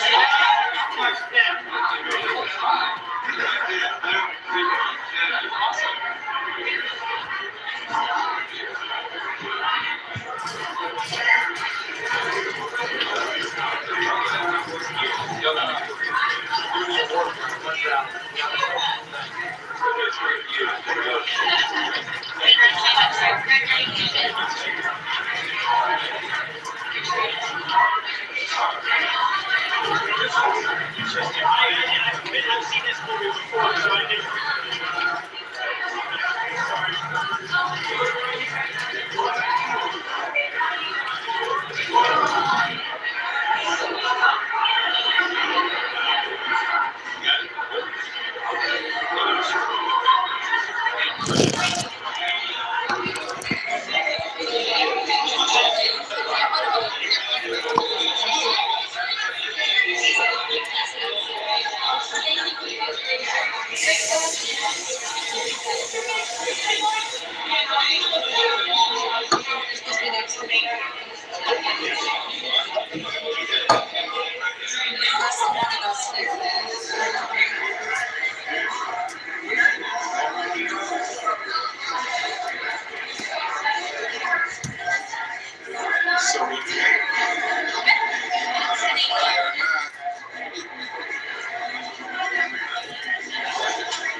Congratulations, my wife Jenny.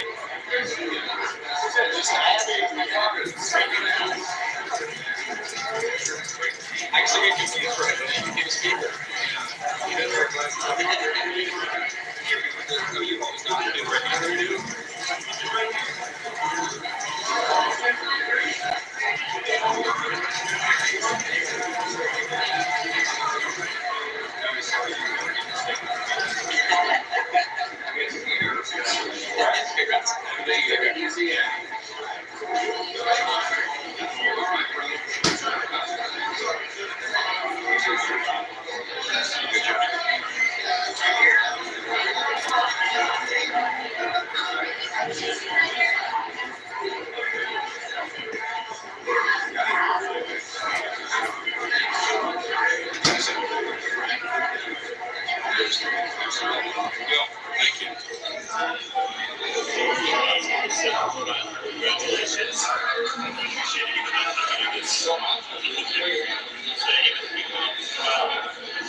I gotta use the bathroom.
What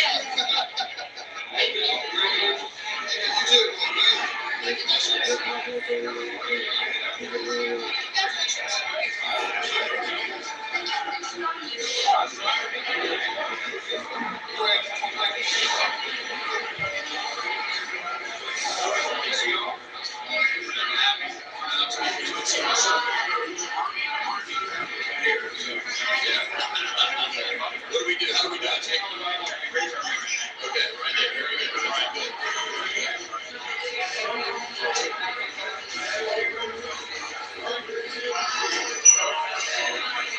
Speaker, congratulations on your dojo caucus. So we need some wins. I'm getting up to this battle. Figure out how to do it together. So go get enjoy today. We'll chat next week. Go get a piece of it. Thank you.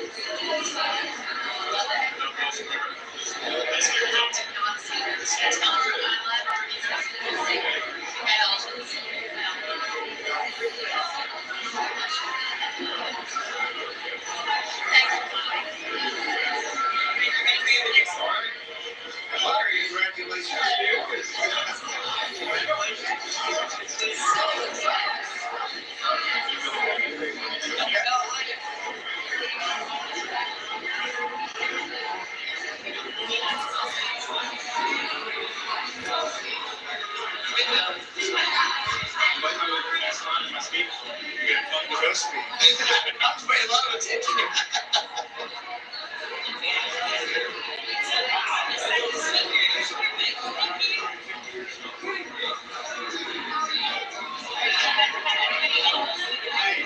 Has everybody met the speaker? Hey guys, hey, yes. Congratulations, sir. Congratulations. Congratulations. This is sad.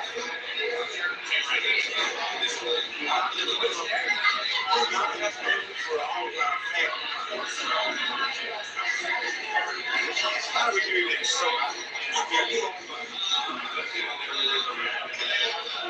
Take this class. Yeah, class. You should be doing that.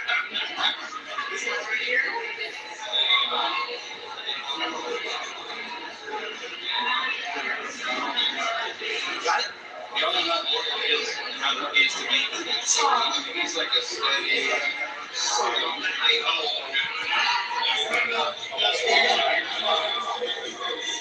Tell you what, this man is at the, and I mean, if we were in the clock situation, we have to be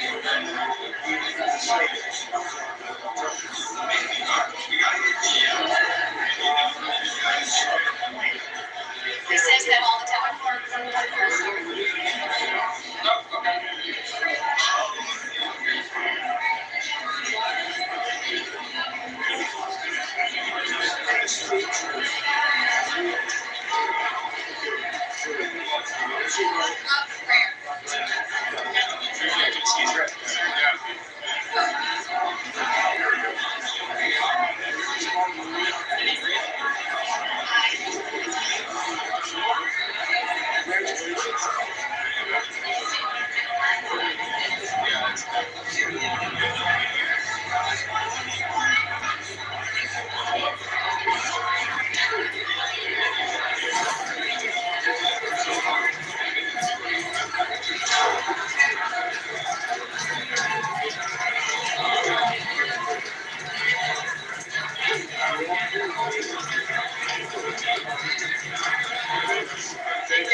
You look amazing.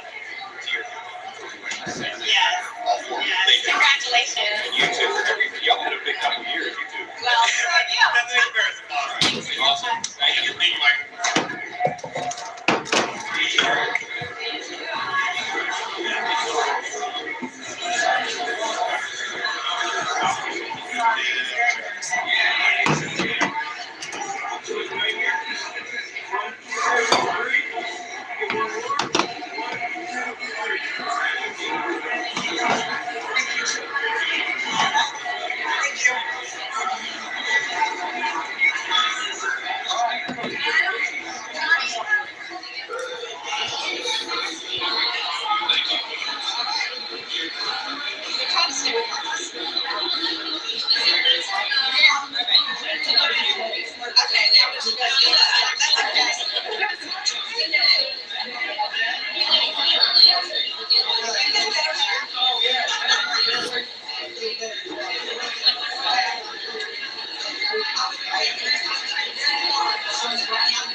That's awesome. The whole team is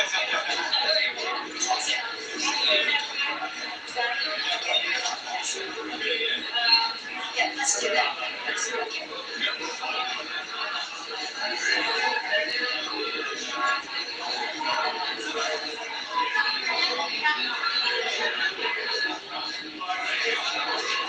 Thank you.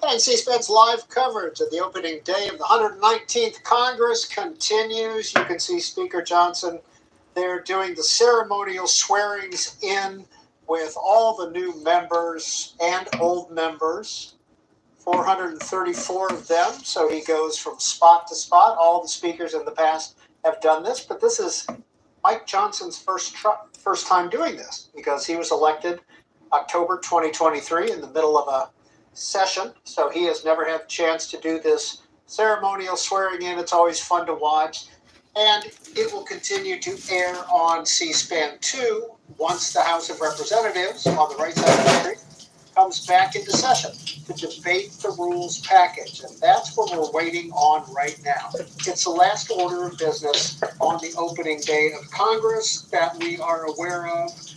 Of course, it's been a interesting afternoon. One vote to elect Mike Johnson as Speaker. That vote did take 2 hours. It took some cajoling and some conversations. And Mike Johnson was elected with the bare minimum of 218 votes. Hakeem Jeffries received 215. And Tom Emmer, a Republican whip, received 1. And that was by Republican Tom Massey, who held out and did not vote for Mike Johnson as Speaker. So that's what's going on. The House of Representatives should be coming back into session. We're going to put the numbers on the screen. Hopefully we'll be able to talk to a few of you what you've seen this afternoon, and you can see them up there on the screen.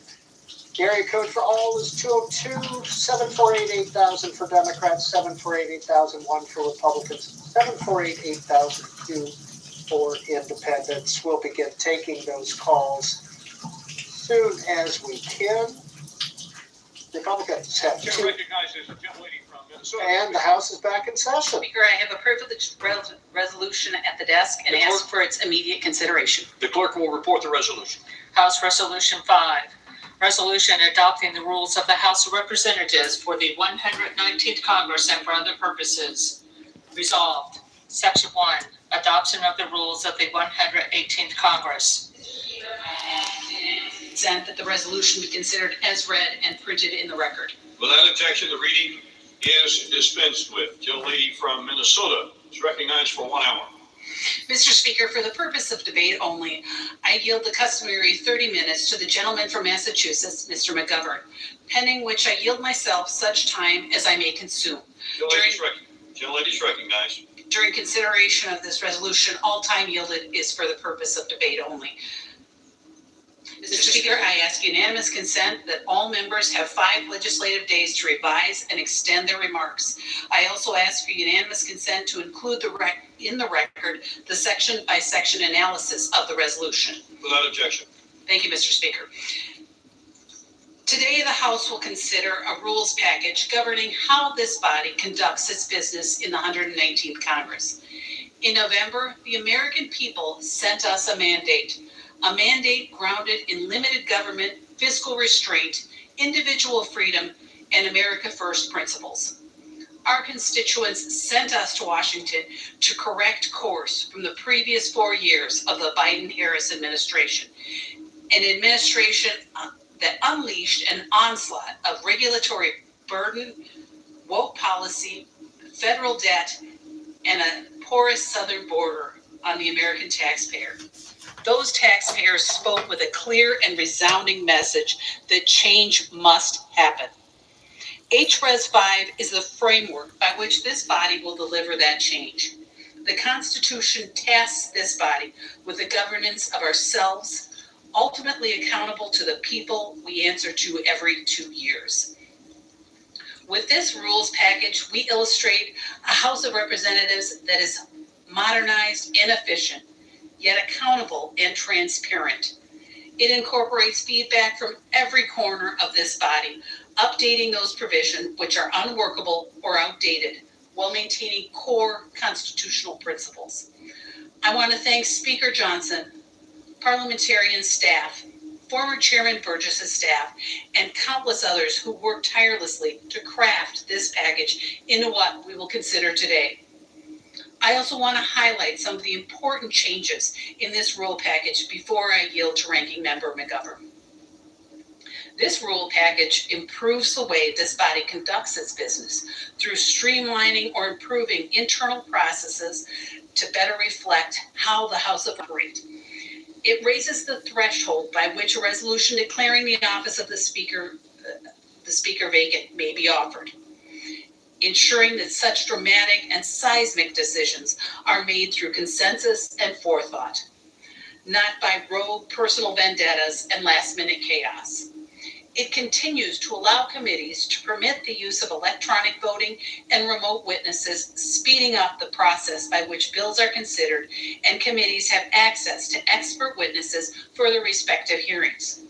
In addition, the package continues to improve the committee electronic document repository, streamlining the process by which documents are posted by the committee on rules and committees of jurisdiction. Finally, the package continues to work regarding the appropriate use and integration of artificial intelligence in the operation and function of the House, ensuring members, offices, and staff have access to modern tools and resources. The resolution helps this body deliver on our mandate by the American people. The resolution requires that all general appropriations bills have a spending reduction account to help address the bloated federal budget and consequently the ever-growing federal debt burden. The package establishes several new provisions or points of order against measures that continue the unsustainable growth in federal spending and bureaucracy. As an example, members may raise a point of order against a bill that increases direct spending by $2.5 billion. It also requires CBO to provide information on the inflationary impacts of the legislation where possible. Finally, this package extends certain rules and authorizes to ensure the continuity of our important work in the 118th Congress. It extends the subpoena enforcement authority for the Judiciary's committee investigation into Attorney General Garland's production of documents related to Hunter Biden to ensure no one, including President Biden or his son, is above congressional accountability. It also extends the Select Committee on the Strategic Competition between the U.S. and China Communist Party to develop policies addressing the CCP's economic and geopolitical aggression. Finally, it provides for consideration several measures that represent the opening salvo of House Republicans' agenda, securing our border, energy independence, and protecting life and liberty. And I am proud to stand here today to bring forward this rules package and want to encourage my colleagues to support the resolution, and I reserve the balance of my time. Gentlelady's time is reserved. Gentleman from Massachusetts, Mr. McGovern. Well, thank you, Mr. Speaker, and Happy New Year. I want to thank the gentlelady from Minnesota, Ms. Fishbach, for yielding the customary 30 minutes, and I yield myself such time as I may consume. Gentleman is recognized. Mr. Speaker, I first want to take issue with the word choice of the gentlelady from Minnesota who kept on talking about a mandate, Republican mandate. Where's the mandate? Is it in the room with us? Maybe it's hiding under the table. But the last time I checked, Republicans actually lost seats in the House of Representatives. Republicans now have the slimmest majority in nearly 100 years. So, one would think, given the closeness of the election, that we would hear more about the importance of working together in bipartisanship. but you'd be wrong. And that's reflected in this rules package. Mr. Speaker, it's truly kind of unbelievable that we're at this moment right now. We're down here debating the revision to the revision of the rules package. This time, again, after Republicans worked out another backroom deal. And what concessions were so important to bring the House to a standstill while they redrafted their package once again. Well, the last-minute addition we were all just sitting around waiting for says that bipartisan suspension bills can't be debated on Thursday or Friday. Never mind if there's an emergency like a national disaster or a terror attack, we can't move quickly. That's actually why this extreme Republican majority wants to make this change. They hate bipartisanship. They hate bipartisanship. And what was the change they made earlier today? What was the big emergency? Changing words like child to son and daughter in our ethics rules. I mean, they're obsessed with this stuff. It's not just weird, it's discrimination. Meanwhile, a few months ago, we received over 40 rule change proposals at our member day hearing in the Rules Committee, and zero of them are included in this package. Instead, we get some last-minute backroom deal. Now, I'd love to hear why those ideas were all blocked, but we don't even have a rules chair to ask. We have no idea where any of this came from, and we had no time to review it all. So forget about the 72-hour rule. We didn't even get 72 minutes, and they're already making a mockery of this legislative process. And as I said, I mean, we don't have a chair of the Rules Committee. Usually at this moment, I would congratulate the new chair of the Rules Committee, but we're in the very odd situation of not having a chair of the Rules Committee right now. And I think that's just one small sign of the disarray and dysfunction that we've been seeing around here for the last few years. I mean, we're debating a rules package, and Republicans don't even have a chair of the Rules Committee in place. I mean, who wrote this? Who wrote this? Maybe the gentlewoman can tell us who wrote these rules. Maybe she can tell us who decided to block dozens of amendments from both sides of the aisle and the many bipartisan amendments which were blocked with no explanation at all. We know it was done in the back room somewhere with no accountability, and that's about all that we know. And speaking of back rooms, the only reason Speaker Johnson got enough votes is because two members emerged from the back room after huddling with the Speaker and changed their votes to support him.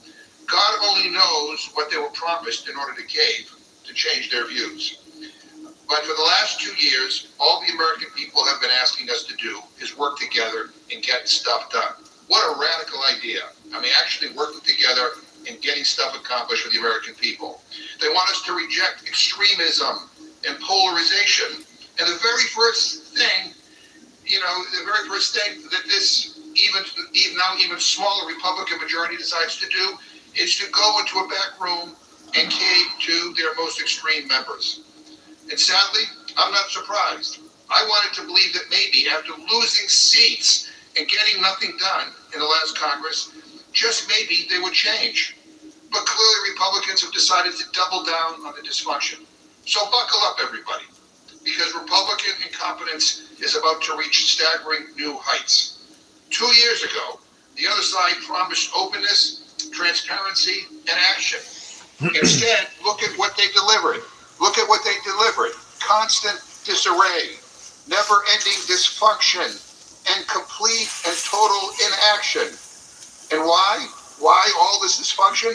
Because they refuse to work together with Democrats. Instead of working with us, they shut this place down. They ran the most closed Congress in history. Think about that. They would rather shut out voices, shut down ideas, shut off debate, and silence democracy. They'd rather do that than work together. Now, that's not what the people voted for. At least that's not what people in my district voted for. And I'm not exaggerating when I say this. Republicans ran the most closed Congress in history, ever, period. They allowed amendments. They allowed no amendments to most bills, no opportunity to make bills better. They told America to take it or leave it. Democracy be damned. They talk about an open process. Give me a break. They blocked 6,000 amendments over the last 2 years. 6,000. They're blocked. And so I don't want to hear any lectures about bipartisanship. Give me a break. They rejected 67% of bipartisan amendments. How's that for bipartisanship? Speaker Johnson even shut out his own members. 57% of their own party's amendments were blocked. Open process, my foot.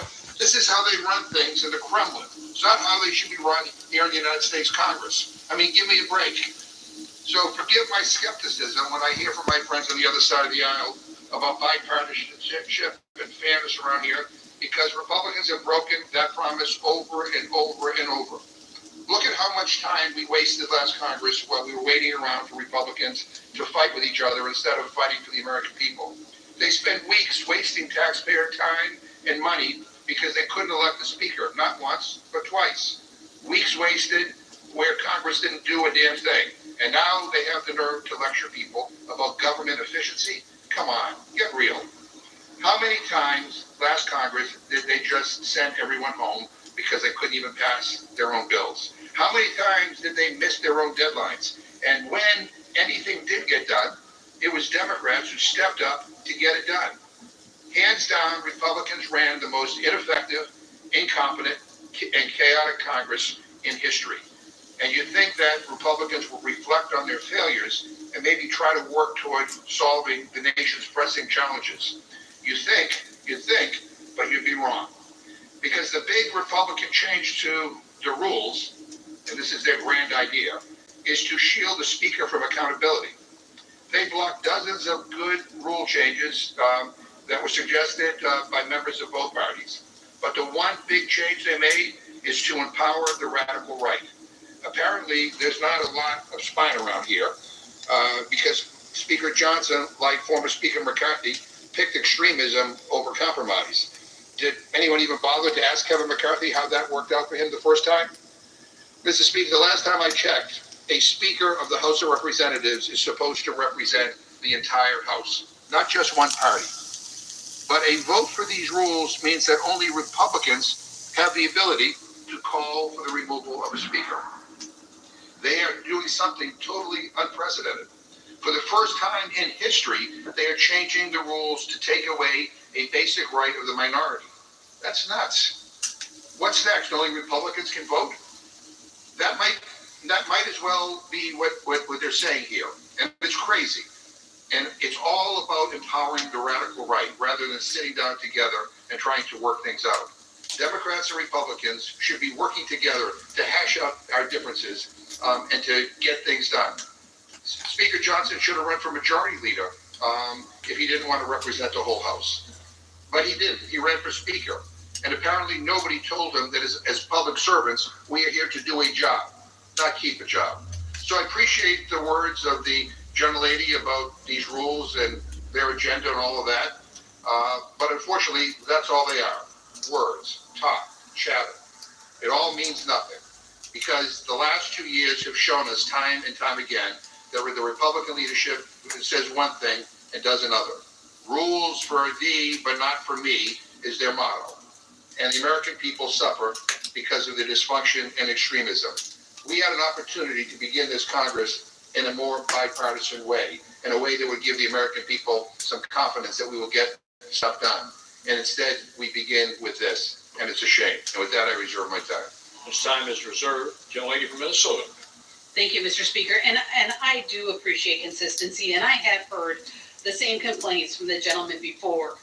And I do appreciate that the ranking member mentioned that we should buckle up because the Republicans have the majority in the House, the majority in the Senate, and President Trump will soon be sworn in. So we do need to buckle up because we are going to do the job that the American people sent us to do.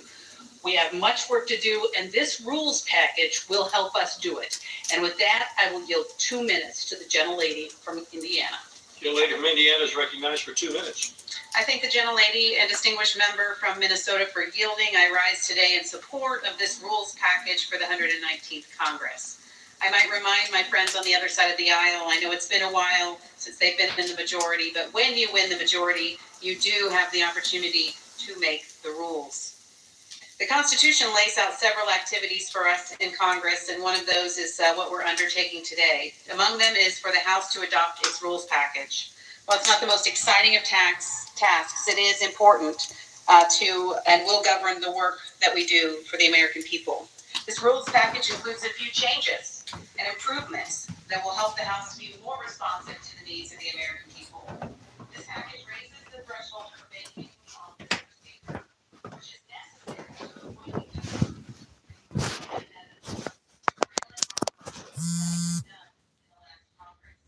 This package extends subpoena enforcement authority for the Judiciary Committee's investigation into Attorney General Merrick Garland's production documents.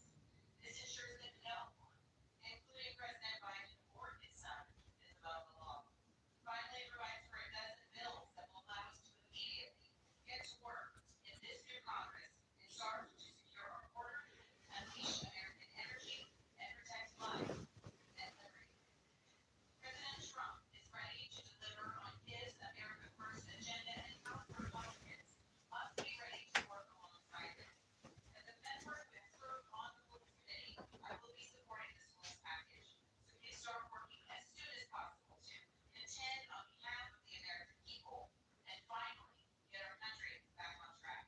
I urge my colleagues to support this rules package and yield back the balance of my time. Minnesota reserves. Debate on the rules package will continue in just a moment. Now, with the chair now, see the message. Messages from the Senate.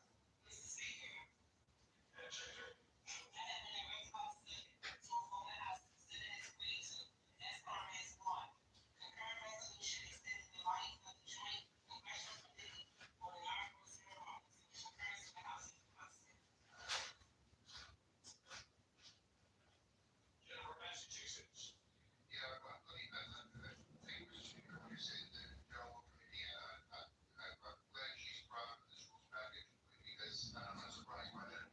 Because she, along with other Republicans, Rules Committee, were responsible for blocking 6,000 amendments in the last Congress and basically blocking 40 amendments, many of them bipartisan, that were brought before the Rules Committee to be part of this rules package. So I don't think that that's something to be particularly proud about. And the young lady from Minnesota, again, thank you for reminding us, reiterating my words about bottling up.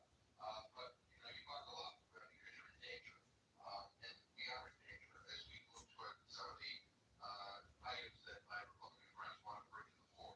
Mr. Speaker, if we complete the previous question, I will offer an amendment to the rules for the HR 4895, the Lowering Drug Costs for American Families Act. To lower drug costs for Americans covered by private insurance plans under a modified open rule so that all members can offer amendments to the bill, unlike the 12 closed rules that are in this Republican rules package. Mr. Speaker, despite Republican opposition, Democrats have been fighting to lower prescription drug costs so that Americans have access to medicines that keep them healthy. Thanks to Democrats, the Inflation Reduction Act designed into law, allowing Medicare to directly negotiate drug prices, capping out-of-pocket costs at $2,000 annually under Medicare Part D, and providing needed relief for our seniors. But we can't stop there. The Lowering Drug Costs for American Families Act would extend drug price negotiations to every individual with private health insurance. It would prevent price gouging by drug corporations, and it would provide affordable access to prescriptions for 164 million workers and their families. And if my Republican colleagues truly want to help our constituents keep more money in their pocketbooks and keep hardworking families healthy, they will defeat the previous question and take up this much needed bill. Mr. Speaker, I ask unanimous consent to insert the text of my amendment into the record along with any extraneous material immediately prior to the vote for the previous question. Without objection. And with that, Mr. Speaker, we yield to discuss our proposal. We yield the minute to the gentleman from New Jersey, Mr. Blau. Thank you. Thank you, Mrs. Speaker. I recognize the woman. Mr. Speaker, I rise in strong support of the previous question. For the first time in history, thanks to the Democrats' Inflation Reduction Act, the federal government is negotiating lower prescription drug costs for American seniors that will produce real savings next year. Now, is this motion? This is what they don't want homeowners to know. Here's how we got our roof replaced for Honda Civic money. Our roof was old and falling apart. So now as seniors, but it will extend to every American who has private health insurance. Now, we've already seen the incredible savings that can be generated by price negotiation.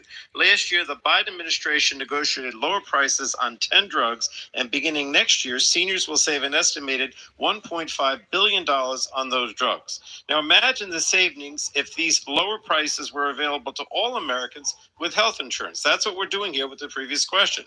There's no reason this should be partisan. President-elect Trump once touted that he would, and I quote, negotiate like crazy over prescription drugs. Well, this is the opportunity for us to lower everyday prices for American families, and if Republicans are serious about reducing costs, they would join us in supporting this legislation. I yield back. Gentlelady from Minnesota. Thank you, Mr. Speaker, and I would like to yield 4 minutes to the gentleman from New York.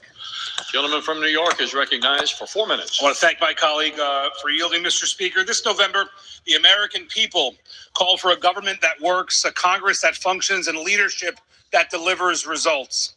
To achieve this, we must raise the threshold for the motion to vacate from 1 to 9 members, ensuring stability and preventing a small faction from disrupting progress while maintaining accountability and the ability to govern effectively. This common sense change will help us focus on issues like lowering costs, securing borders, supporting law enforcement, and strengthening the economy rather than being paralyzed by internal strife. But to move forward, we have to understand from where we came. In the 118th Congress, a small faction of the Republican conference, together with the entire Democrat conference, repeatedly disrupted our efforts to deliver for the American people. This group wielded disproportionate power, causing significant disruptions, such as ousting a speaker supported by 97% of the conference and blocking rules backed by 95%. These actions undermine the unity and focus of our conference, jeopardizing the ability to address the challenges facing our great and face challenges in addressing these groups' tactics, and as any action risked further obstruction. The 1-member threshold for the motion to vacate allowed this faction to repeatedly derail our efforts, distracting us from our mandate to govern effectively. Raising the threshold for the motion to vacate to 9 members is a common sense solution that addresses these issues while maintaining accountability. This change ensures that leadership challenges are not frivolously pursued, but instead reflect a genuine collective concern shared by a broader group of members. It strikes a balance between protecting a speaker's ability to lead and preserving the right of members to hold leadership accountable. I was proud to be among the Republican Main Street Caucus members who collaborated with the House Freedom Caucus to reach this threshold agreement back in November. But let me be clear, this provision is not about silencing dissent, but about ensuring stability. It prevents the disruptive tactics of a small minority from overshadowing the work of the majority, and most importantly, Mr. Speaker, the will of the American people. This is about governing responsibly and showing that we can rise above internal discord to address the pressing issues facing our nation. As a husband, father to 3 daughters, and a Navy veteran, I understand the importance of leadership rooted in trust, discipline, and stability. Effective leadership requires the confidence of those you serve and the ability to make tough decisions without the constant threat of unwarranted challenges. This provision provides that foundation, ensuring that the speaker can lead with strength while remaining accountable to this body and our conference. Mr. Speaker, the American people deserve a Congress that works for them, not one that is paralyzed by internal strife. Raising the threshold to the motion to vacate is a necessary step towards achieving that goal. I urge my colleagues to support this provision and the rules package as a whole. Let us show the American people that we are committed to governing responsibly and delivering the results they expect and deserve. Thank you, and I yield. Gentlelady from Minnesota reserves her time. Gentleman from Massachusetts. Mr. Speaker, I just say to the gentleman who just spoke that I agree with him that he's got some problems in the Republican conference with some extremist members. And he, again, keeps on using this word mandate. Again, I remind Republicans they lost seats in the last election. But you can't claim that you have this mandate to do whatever the heck you want to do and then expect us to once again come to your rescue to save Speaker Johnson if one of the extremists, if 9 extreme members in your conference want to want to challenge him and vacate the speaker's chair.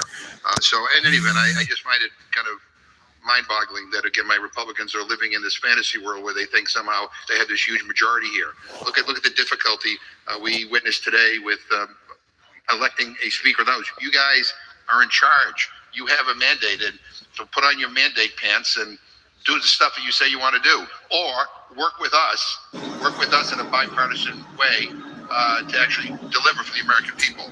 Mr. Speaker, I also want to yield 1 minute to the gentlewoman from New Mexico, Ms. Ledger Fernandez. Members are advised to continue to direct their remarks to the chair. Gentlelady from New Mexico is recognized for 1 minute.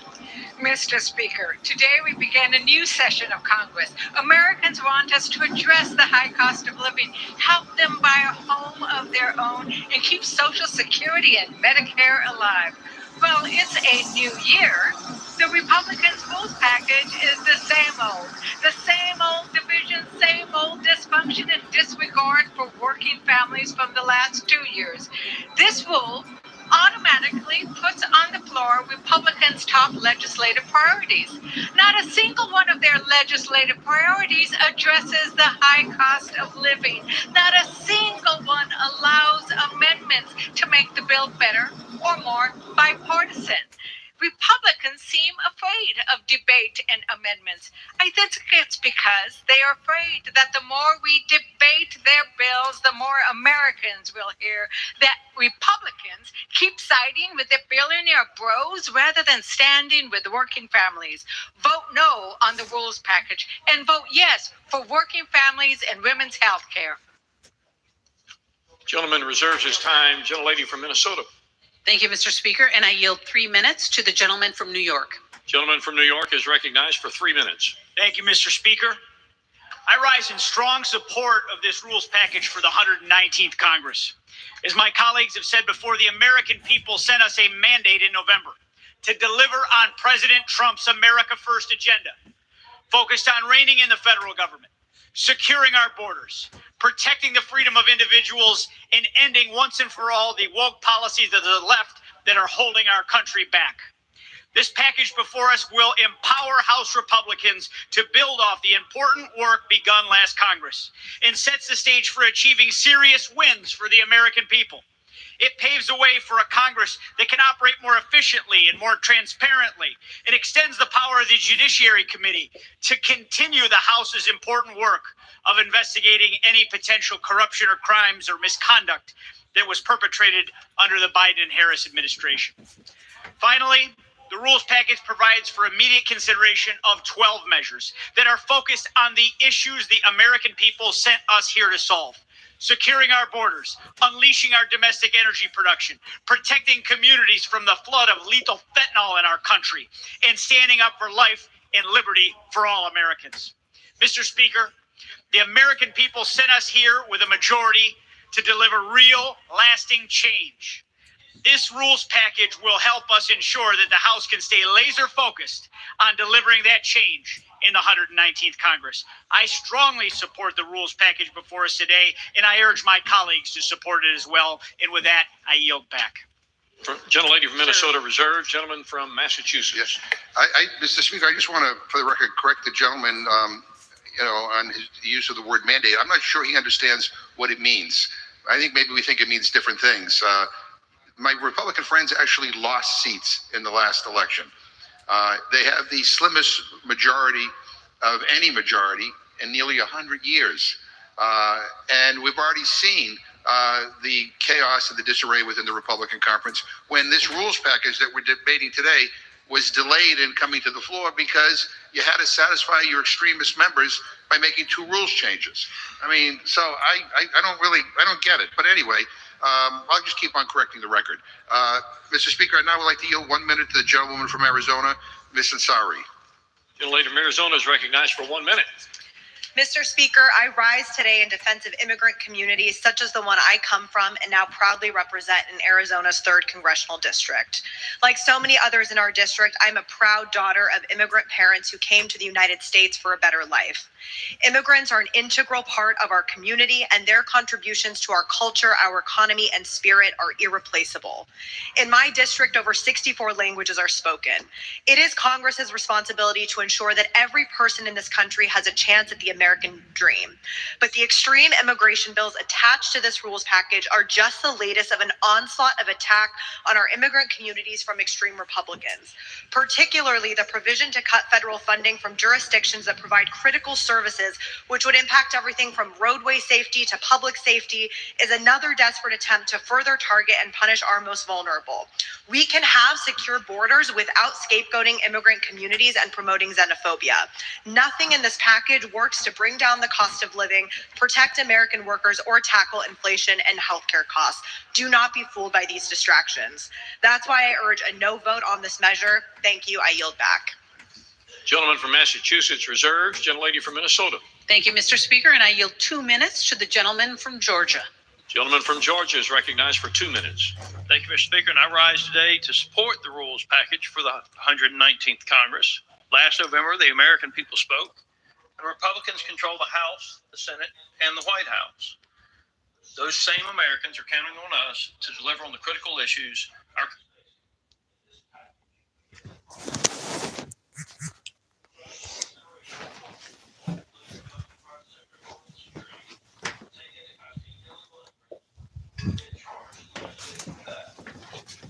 bill to make the assault of a law enforcement officer a deplorable offense, and a bill to prohibit a moratorium on the use of fracking.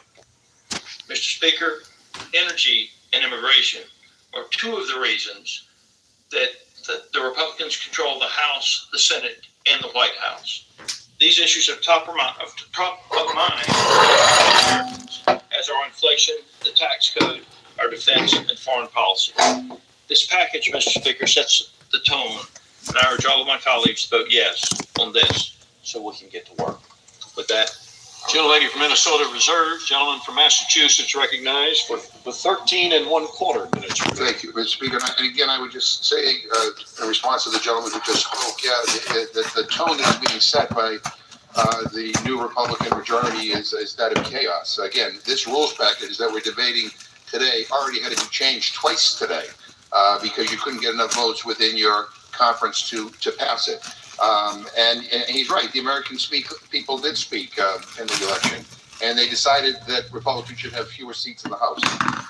And at this point, I'd like to yield 1.5 minutes to the gentleman from Virginia, Mr. Scott. Gentleman from Virginia is recognized for 90 seconds. Thank you, Mr. Speaker. Instead of fast-tracking culture war issues in the rules or cutting off dissent within the Republican conference, we should usher in the 119th Congress by prioritizing issues that Americans face daily. For example, how can we reduce the cost of prescriptive drugs so that Americans can afford to pay for life-saving care they need? During the last Congress, my Democratic colleagues and I introduced the Lower Drug Costs for American Families Act, which builds upon the historic progress of the Inflation Reduction Act by expanding the Medicare drug price negotiation program.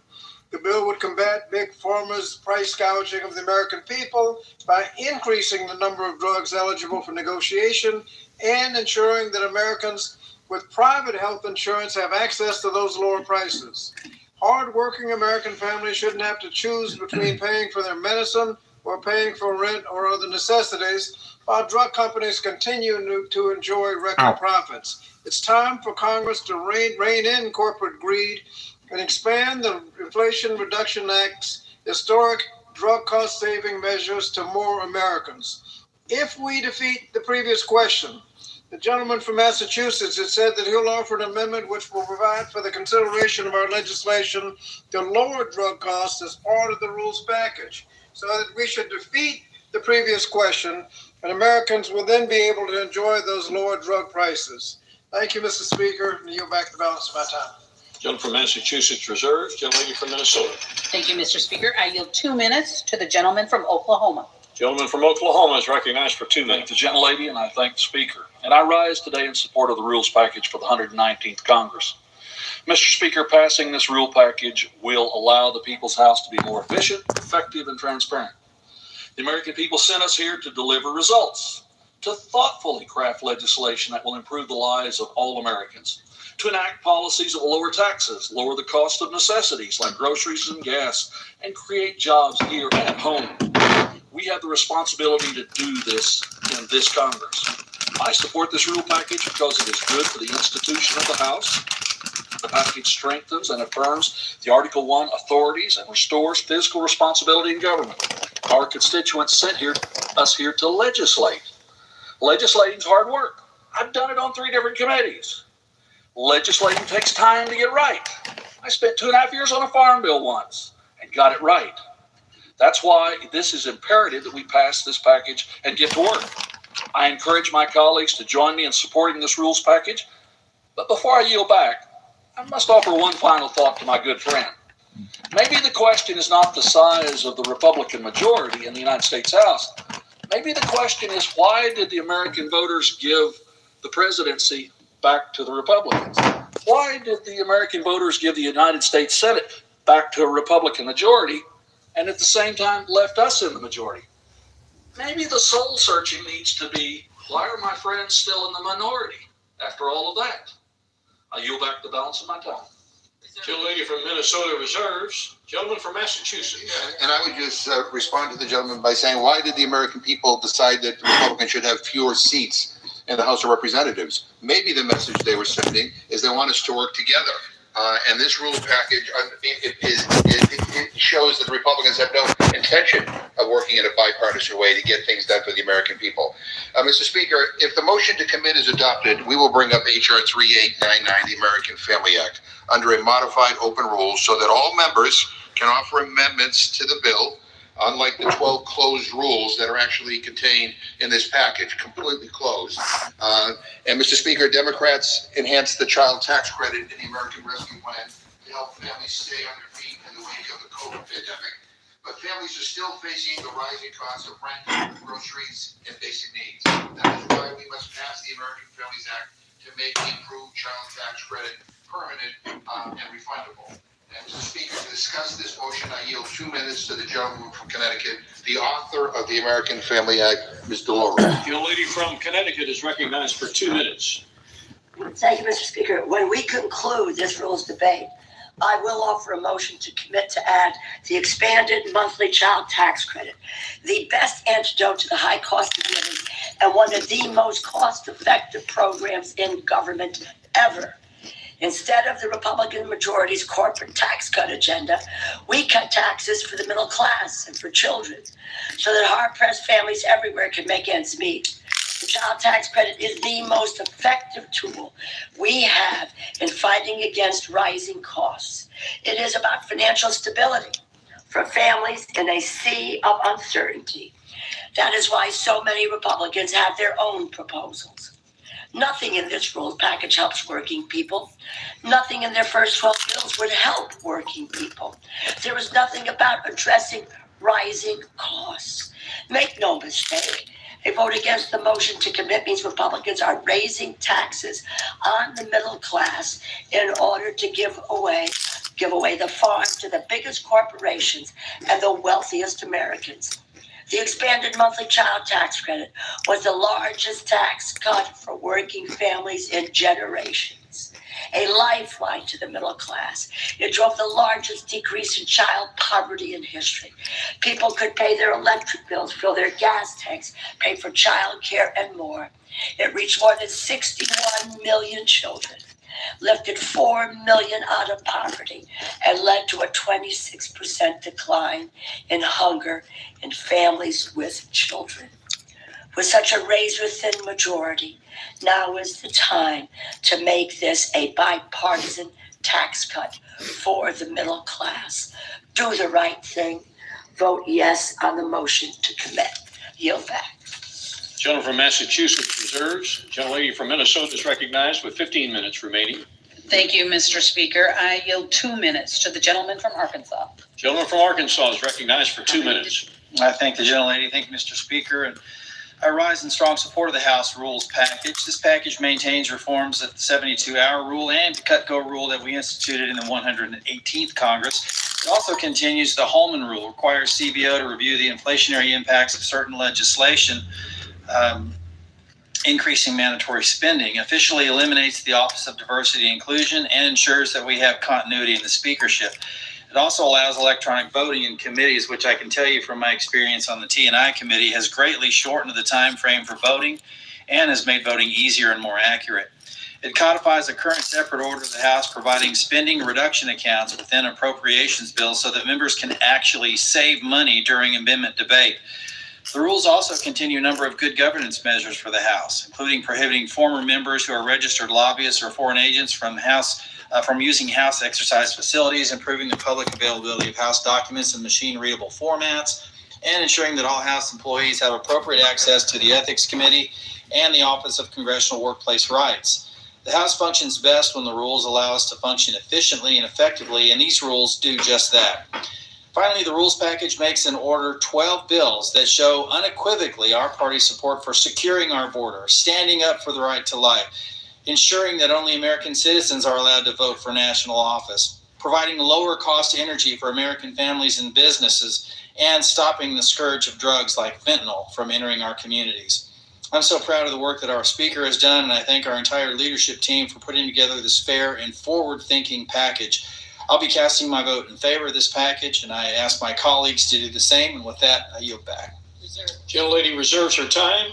Gentleman from Massachusetts. Thank you, Mr. Speaker. I get a kick out of when Republicans try to take credit for the 72-hour rule. By the way, a rule that I wrote when I was chairman of the Rules Committee.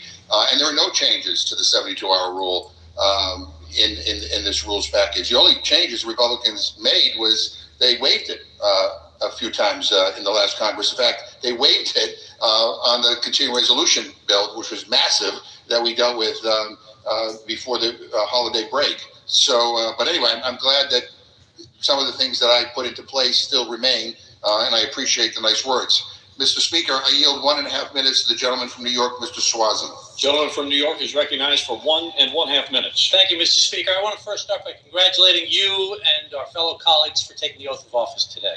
This marks a new opportunity for us as Democrats and Republicans to work together on behalf of the American people. Mr. Speaker, I rise in support of the amendment to the current rules package to include the Lowering Drug Costs for American Families Act, which would bring down the cost of prescription drugs for all Americans. Mr. Speaker, prescription drugs are too expensive. To quote President-elect Trump from January of 2017, when speaking about the pharmaceutical drug companies, he said, "These guys are getting away with murder."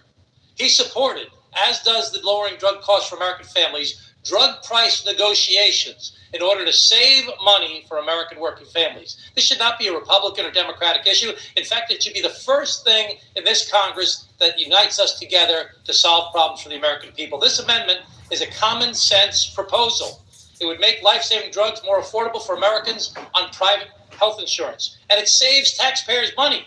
In its first year, the Medicare drug price negotiation program passed under the Biden administration and the Democratic majority will save, as part of the IRA, Medicare $6 billion and the American people $1.5 billion more. In fact, CBO has predicted that the Medicare drug price negotiations under the IRA will save $100 billion over 10 years. DOGE should love this program. Now, this new amendment would expand the Medicare negotiated drug prices to include the private sector as well, saving the American people billions of dollars. This initiative is overwhelmingly popular among the American people. 85% of voters support the federal government negotiating prescription drug prices, including at least 3/4 of Republicans. My fellow Democrats and I are ready to work across the aisle on many solutions to lower health costs for Americans. An additional 30 seconds. Let's show the American recognized for an additional 30 seconds. Thank you, Mr. Speaker. Let's show the American people that we can work together, especially for a program that was supported by President-elect Trump during the beginning of his last presidency. I encourage the inclusion of the Lowering Drug Costs for American Families Act in the rules package. Thank you, and I yield back. Gentleman from Massachusetts reserves. Gentlelady from Minnesota reserves. Gentleman from Massachusetts. I yield 1.5 minutes to the gentleman from Washington, Ms. Jayapal. Gentlelady from Washington is recognized for 1.5 minutes. Thank you. Mr. Speaker, this rules package makes very clear what the Republican majority will not do in the 119th Congress. After presiding over the 118th Congress and enacting the least amount of legislation in history signed into law that actually benefits the American people, Republicans want to continue that tradition by fast-tracking 12 bills that do nothing to lower costs or raise wages for the American people. None of the bills prioritized in this package take on the biggest corporations and wealthiest individuals who profit from the high prices and junk fees and corporate concentration that's harming Americans across this country. Because guess what? These corporations and wealthy individuals are the ones that are controlling the Republican Party for their own benefit. Just look at the combined wealth of the individuals that Donald Trump has nominated for this cabinet. A total wealth of over $450 billion with a B dollars. And with all those conflicts of interest present and the ethics scandals of numerous Republican members, perhaps that's why this Republican majority no longer wants an office of congressional ethics. That's right, they want to jettison ethics for, quote, conduct. This package tries to fool the American people by scapegoating immigrants and trans people in the hopes that it will distract you from the fact that the first move of Republicans in the 119th Congress is to do absolutely nothing to help you and your family build a better life. Vote no, and I yield back. Gentleman reserves. Gentlelady from Minnesota. Mr. Speaker, I ask unanimous consent that the chair may reduce to 5 minutes the minimum time for electronic voting on any question relating to House Resolution 5 that follows a 15-minute vote. Without objection. Thank you, and I am prepared to close, Mr. Speaker. Gentlelady reserves her time and is prepared to close. Gentleman from Massachusetts. May I inquire how much time I have remaining? Massachusetts has 4.5 minutes remaining, and the gentlelady from Minnesota has 13 1/2. Thank you, Mr. Speaker. Mr. Speaker, the last election was one of the closest in history. Republicans have the slimmest majority in nearly a century. A shift of just a few thousand votes, and this chamber would be led by Democrats. But it seems my friends didn't get the message, and they don't get it still. They don't listen. Americans do not want Republican extremism. They want cooperation. They want Congress to focus on compromise, not chaos. They don't want the far right running this place. You know what? When I talk to people in my district, they're sick of all of this. They're sick of all of this. They're tired of the fighting, the toxicity, and the partisanship. They want us to work together to get stuff done. And the very first thing that Republicans are doing, they're making this place even more polarized, more toxic, and more dysfunctional.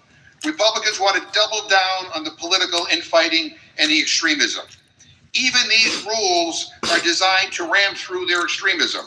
Look closely at the bills that they are paving the way for. Anyone notice what is missing? They're not doing a single thing they promised to do. They ran on the economy. They talked about egg prices and gas. Where is that today? Nothing for workers, nothing to lower food prices, nothing about rent prices or helping people buy homes, nothing about inflation or prescription drugs, nothing on creating jobs, nothing on the economy. Someone should ask, what happened to all their promises? Was it all BS? And look at the people that they're putting in power. First of all, they're turning the White House cabinet into a junk drawer full of out-of-touch billionaires and insiders. Nobody who understands the struggles of regular people.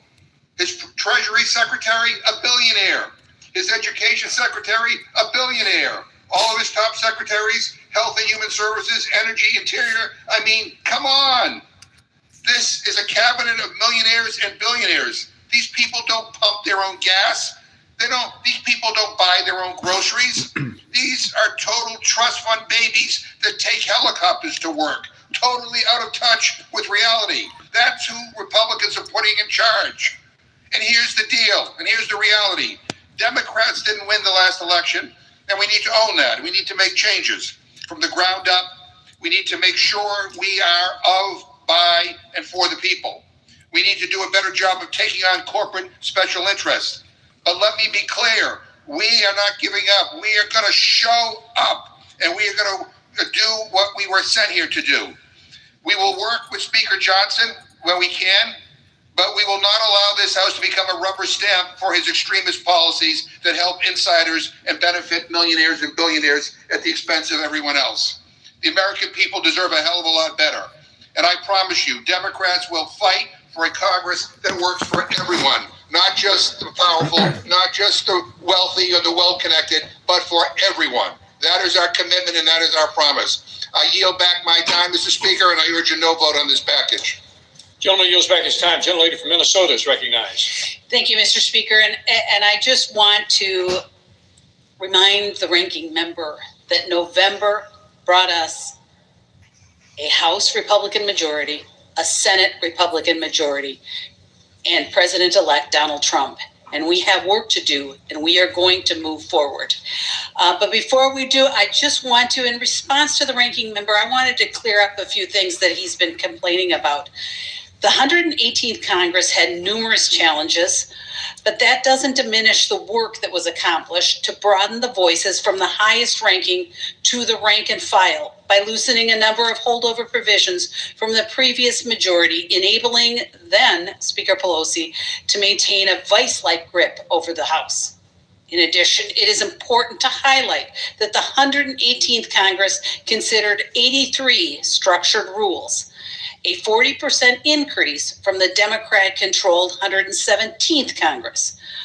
For closed rules, more context is needed, as over a third of those closed rules were because no amendments were offered, making the rules closed by definition. Also, when it comes to amendments, while the minority may want to highlight the number, I'm sorry, you interrupted? I asked, would you yield? No. Okay. I'm finishing my closing.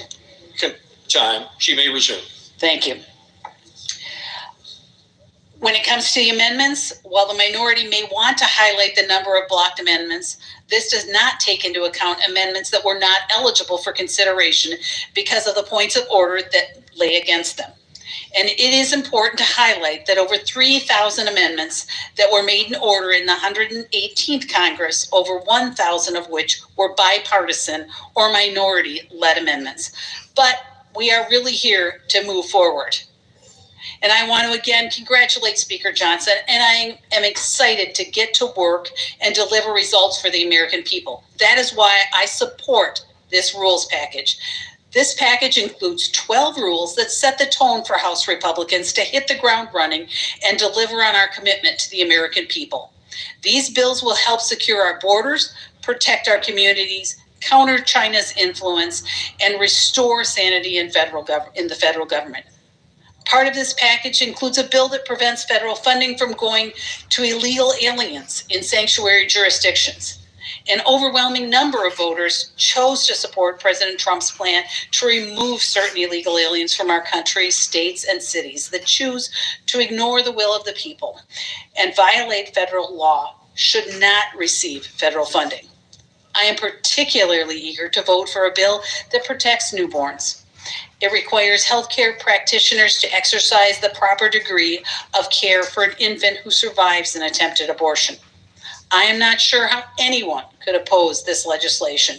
It requires treatment for infants who are born alive. In addition, this rule contains a bill to protect women in sports and a bill to require proof of citizenship to register to vote in federal elections. Things that the American people have sent us here to do. For too long, Democrats have been pushing a woke agenda and frankly benefits criminals more than our own citizens. These bills are common sense, and they are what the American people voted for. This rules package will help us move swiftly to deliver on our promise to the American people and help President Trump with his American First agenda. I look forward to voting for this rules package, and I look forward to our work ahead with Speaker Johnson, Senate Leader Thune, and President Trump.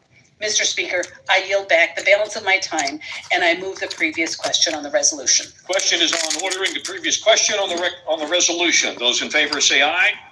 Those opposed, no.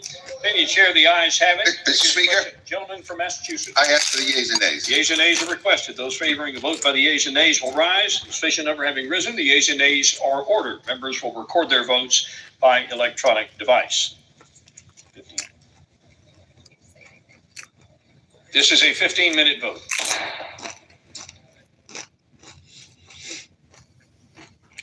The first legislative vote here of the 119th Congress as members consider a package of rules that will govern the House and all related committees for the next 2 years.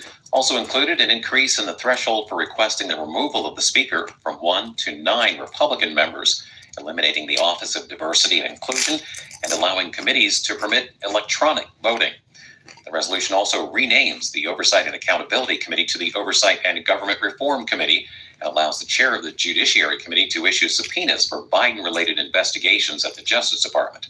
Additionally, it sets up debate for 12 bills at a time to be determined by Republican leadership. So 3 votes here at the start of the 119th Congress. Members will begin with a vote on an effort to end debate here and conduct an immediate vote on the rules. After that, we expect a vote on a motion to send the legislation to committee, and finally a vote on approval of the rules guiding the 119th Congress. That will be a 5-minute vote.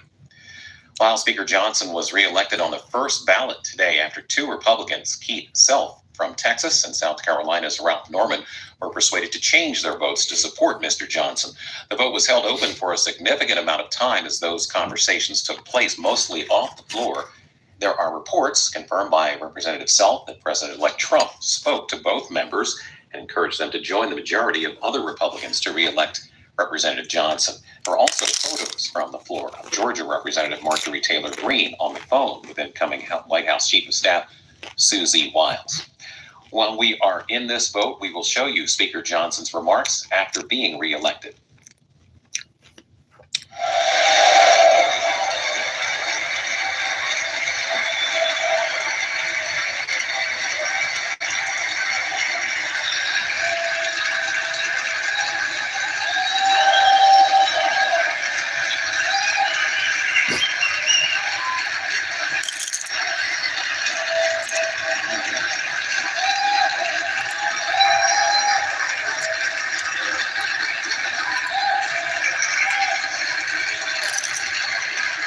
Thank you.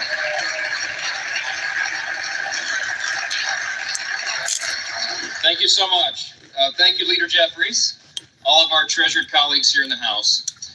I'm grateful for this nomination. I'm grateful for this election, for the confidence this chamber has placed in me. It is the great honor of my life to serve this body with all of you. Of course, these are difficult days in our home state of Louisiana, where I come from. We all know about the terrorist attack in New Orleans, and it's really shaken our state. People are reeling from that attack. It took the lives of 14 innocent people, and it injured dozens more. And I wanted to begin appropriately today. If we could, I'd ask you all to join me in a moment of silence for the victims of this horrific act.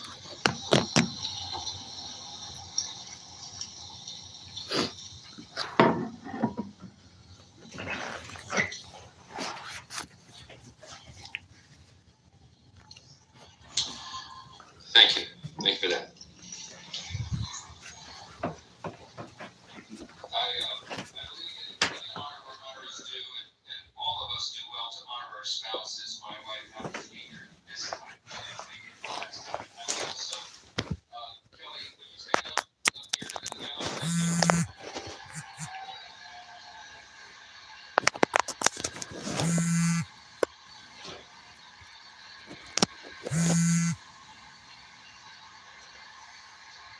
And we have our 4 children here, Anna, Abby, Jackie. Will y'all stand up just really quickly? Come on.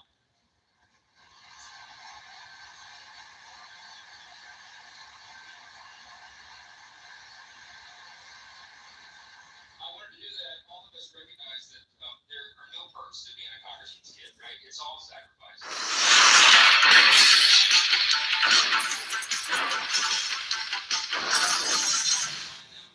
They are to us, and how we could not do the job without them. And so it's appropriate for all of us to do that. Thank you, guys.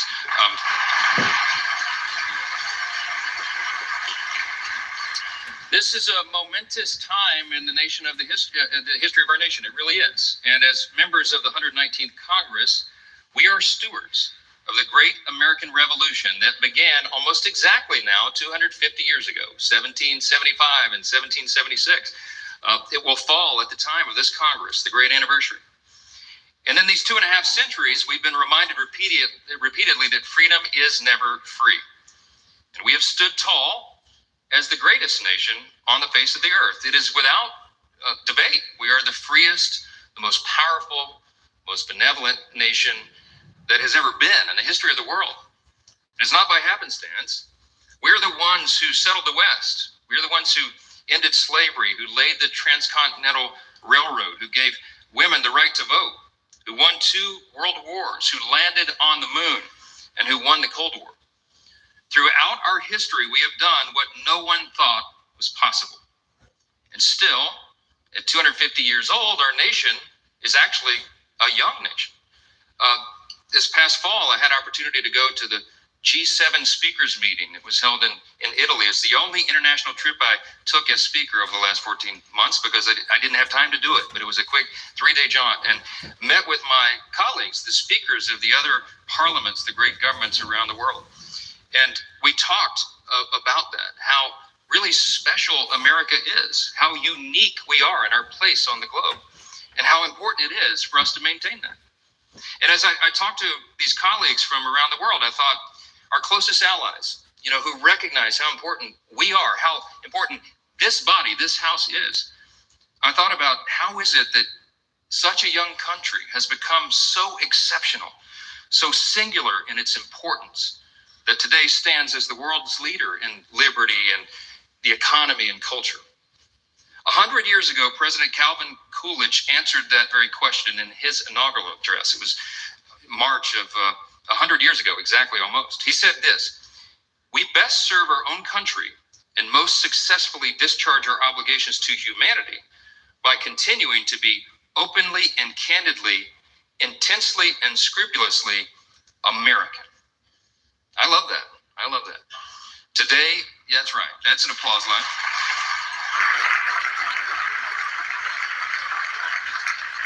Today, my friends, our nation is the envy of the world. Why?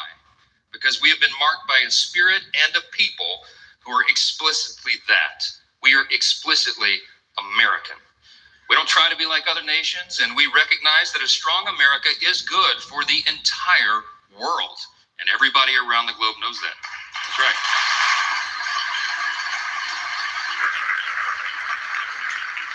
We also recognize that the core principles that made America what we are must still be preserved today. The principles, I call them the 7 core principles of American conservatism, but it's really the 7 core principles of the nation itself. Individual freedom, limited government, the rule of law, peace through strength, fiscal responsibility, free markets, human dignity. These are the ingredients, the things that made us who we are. And in America, we know that human flourishing is best achieved by adherence to time-tested truths. We could list a number of those simple truths. Here's a couple. It's better to give a hand up than a hand out.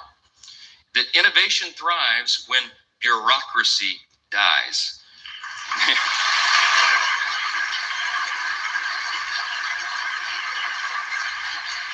The simple truth that it is parents and families and not administrators that must be in charge of their children's education.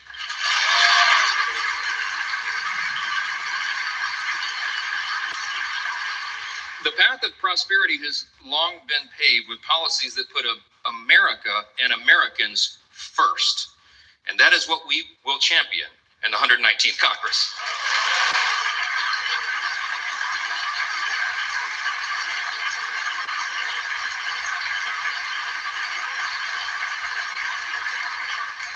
We have a mandate, and that was shown in the election cycle. The people want an America First agenda. They do. Sadly, for the past 4 years of divided government, too many politicians in Washington have done the opposite. Open borders and overregulation have destroyed our cities and stifled innovation.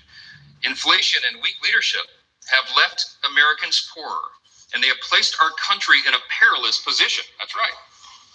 But in recent months, we've witnessed something happening, something that's really remarkable, a political moment in our modern history, a groundswell of Americans from every state, race, and religion who now demand that we put the interest of Americans first again, and we will, and we will.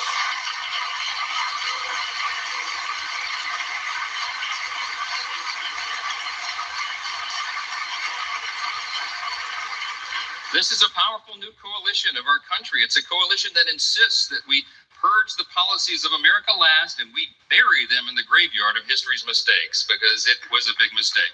To that end, this Congress will renounce the status quo and we will listen to the voices of the people. We will act quickly and we will start by defending our nation's borders. That's the number one priority. Yes.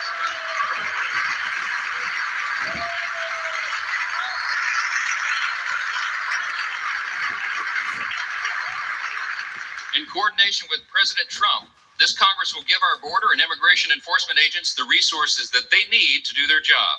We will secure the border, we will deport dangerous, criminal, illegal aliens, and finally finish building the border wall.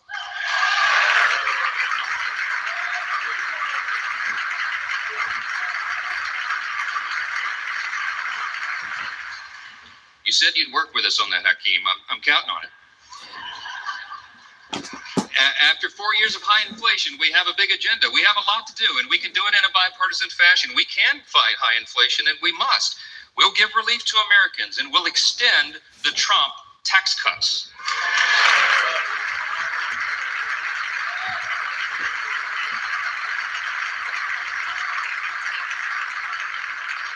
We're going to protect our industries from one-sided trade deals, and we're going to bring overseas investments back to America's shores. That's right. We'll defeat the harmful effects of inflation and we'll make life affordable again for America's hardworking people.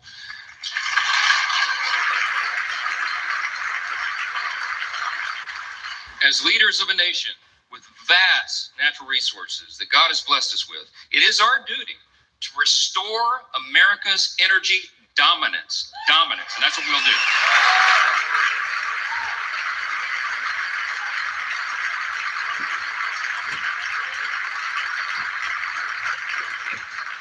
We have to apply common sense. We have to stop the attacks on liquefied natural gas, pass legislation to eliminate the Green New Deal, that funding.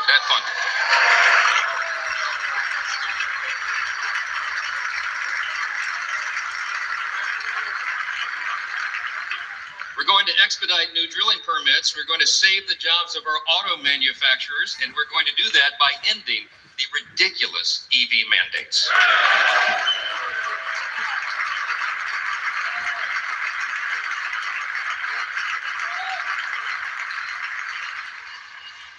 And as heirs to the American Revolution and the descendants of patriots who defied tyranny, in the coming months, we are going to pass legislation to roll back the totalitarian fourth branch of government known as the administrative state.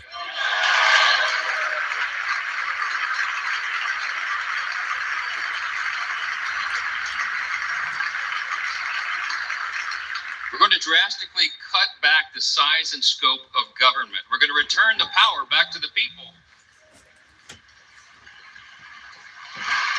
And in coordination with President Trump and his administration, we are going to create a leaner, faster, and more efficient federal workforce.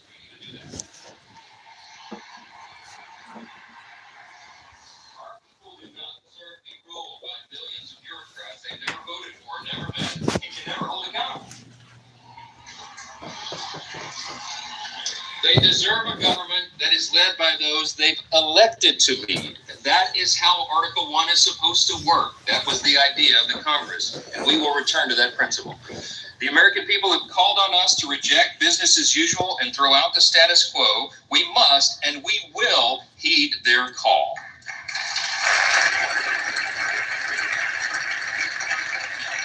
This is especially important as it comes to our nation's military. For too long, the Washington establishment has sought to appease and accommodate our nation's adversaries. They've tried to replace our military warriors with social justice warriors. It does not work. And while we're still the most powerful fighting force in the history of the world, by God's grace, the same establishment has eroded the capacities of our Army and Navy and diminished the readiness of our Air Force. We have to put an end to this madness.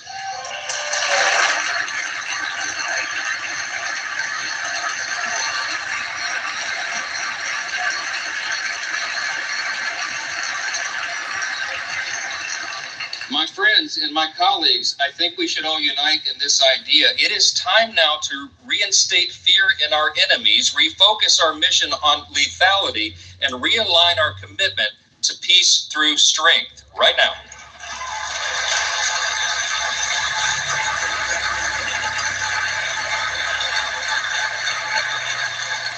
We have to prioritize the things that matter most. We have to make adequate investments in defense. This is the most dangerous moment since World War II, and everyone around the world is looking to America and looking to this body to ensure that we maintain the peace. What we're proposing now is just simply, as President Trump likes to say, a return to common sense. And he's exactly right.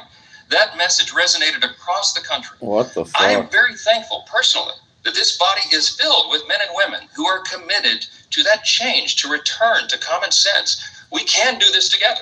We should. It is our responsibility to do so. When I first took this gavel, many of you heard me say that I don't believe in luck or consequence. I believe in the idea of providence. And this morning, I participated with many of you early this morning in the 119th Congress Interfaith Prayer Service. It was held at St. Peter's Catholic Church. Many of you were there. It was an ecumenical service and a bipartisan service, which was great. My good friend Hakeem Jeffries began by reading with the Old Testament. He read out of Deuteronomy 10. And then I was asked to provide a prayer for the nation. I offered one that is quite familiar to historians and probably many of us. It said right here in the program, it says right under my name, it is said each day of his 8 years of the presidency and every day thereafter until his death, President Thomas Jefferson recited this prayer. I wanted to share it with you here at the end of my remarks, not as a prayer per se right now, but as really as a reminder of what our third president and the primary author of the Declaration of Independence thought was so important that it should be a daily recitation. Let me just read you that prayer. It goes like this. Thomas Jefferson's Prayer for the Nation, it's entitled. Almighty God, who has given us this good land for our heritage, we humbly beseech thee that we may always prove ourselves a people mindful of thy favor and glad to do thy will. Bless our land with honorable ministry, sound learning, and pure manners. Save us from violence, discord, and confusion, for pride, arrogance, and every evil way. One united people, the multitude of voices, and a great hindrance of tongues.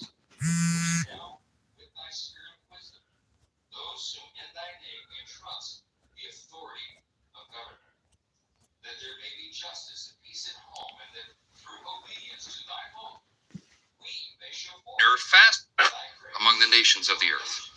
In time of prosperity, fill our hearts with thankfulness, and in the day of trouble, suffer not our trust in thee to fail, of which we ask through Jesus Christ our Lord. Amen. That was Thomas Jefferson's prayer. Yeah.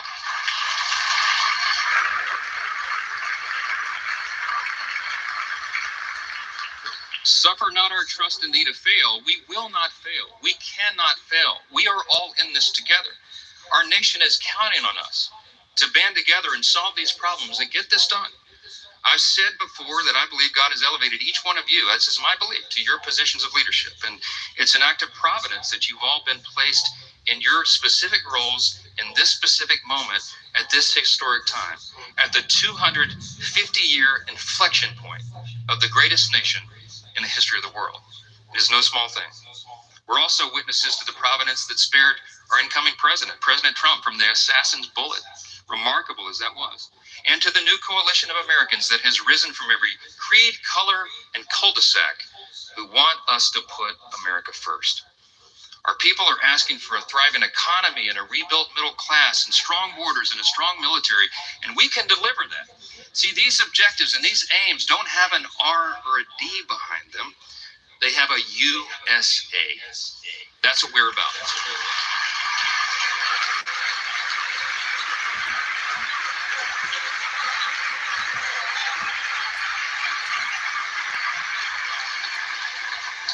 In just a few moments, we're all going to take an oath. It is the same one oath for one nation and under the banner of one great American flag. This is an opportunity for us to protect our shared American heritage, to maintain the conditions needed for self-government, and to defend what Hakeem said earlier, the rights to life, liberty, and the pursuit of happiness. Working together, we have the potential to be one of the most consequential Congresses in the history of this great nation. So long as we work together, we do the right thing, and we put America first. As we think about all we've accomplished in the past 250 years, we can only imagine what life will be like 250 years from now. Whatever the future may look like, if we do our jobs now, we can help ensure that our civic virtues will endure. That this nation will still be an example to all the world for its greatness and its example of self-government.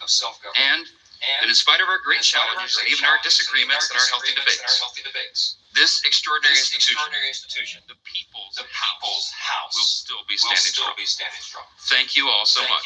And God bless America.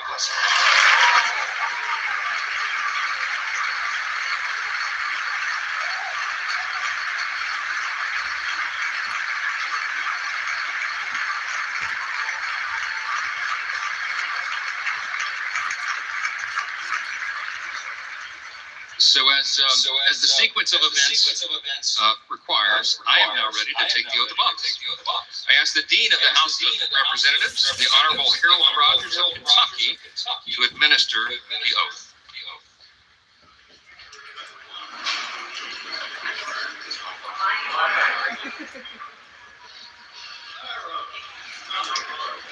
Hold just a second, Dean. We don't have the microphone on yet.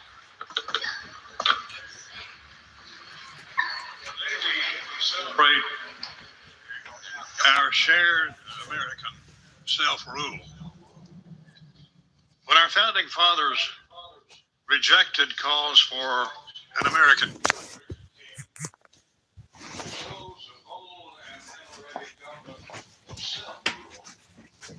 it was met by opposition, understandably, by the world's kings. They said, you can't govern yourself. You need a king to direct the country. They said, it's only a dream, self-rule. The founding fathers said, you're right. It's the American dream. And thus, our founders said that we should move on our own with our own leadership. The Speaker of the House is the critical protector and promoter of self-rule, the keeper of the dream, if you will. And we've elected this man from Louisiana to carry on our bold experiment in democracy and self-rule. So, sir, if you're ready to assume this awesome responsibility, please raise your right hand. Do you solemnly swear that you will support and defend the Constitution of the United States against all enemies, foreign and domestic, that you will bear true faith and allegiance to the same, that you take this obligation freely, that you take this obligation without any mental reservation or purpose of evasion, and that you will well and faithfully discharge the duties of the office on which you're about to enter, so help you God. I do. Congratulations, Mr. Speaker. Well done.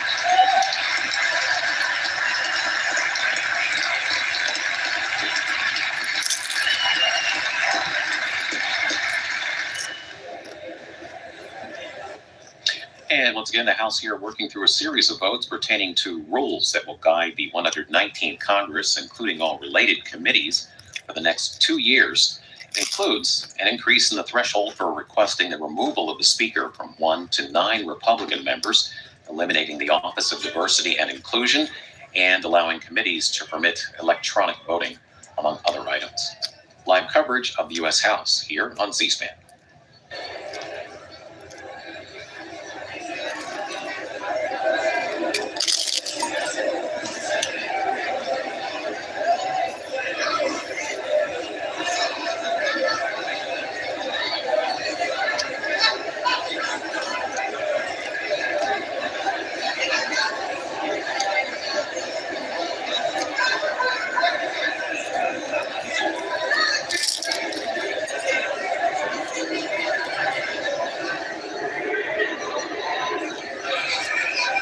this vote, the yeas are 216, the nays are 210. The previous question is ordered. House will be in order. House will be in order. Shh. For what purpose does the gentlelady from Connecticut seek recognition? Speaker, I have a motion at the desk. I have a motion at the desk, Mr. Speaker. The clerk will report the motion. Mr. Laurel of Connecticut moves to commit the resolution, House Resolution 5, to a select committee composed of the majority leader and the minority leader, with instructions to report the same back to the House forthwith with the following amendment. At the end of the resolution. Clerk will suspend. Gentlelady from Connecticut. Ask unanimous consent to dispense with the reading. Without objection, we will dispense with the reading. Without objection, the previous question is ordered on the motion to commit. The question is on the motion. Those in favor say aye. Those opposed, no. Opinion of the chair, the ayes have it. The motion is agreed to. Gentlelady from Connecticut. Or I'm sorry, gentlelady from Minnesota. Mr. Speaker, I request the yeas and nays. Yeas and nays are requested. Those favoring a vote by the yeas and nays will rise. Sufficient number having risen, the yeas and nays are ordered. Members will record their votes by electronic device. Pursuant to the order of the House of today, this will be a 5-minute vote.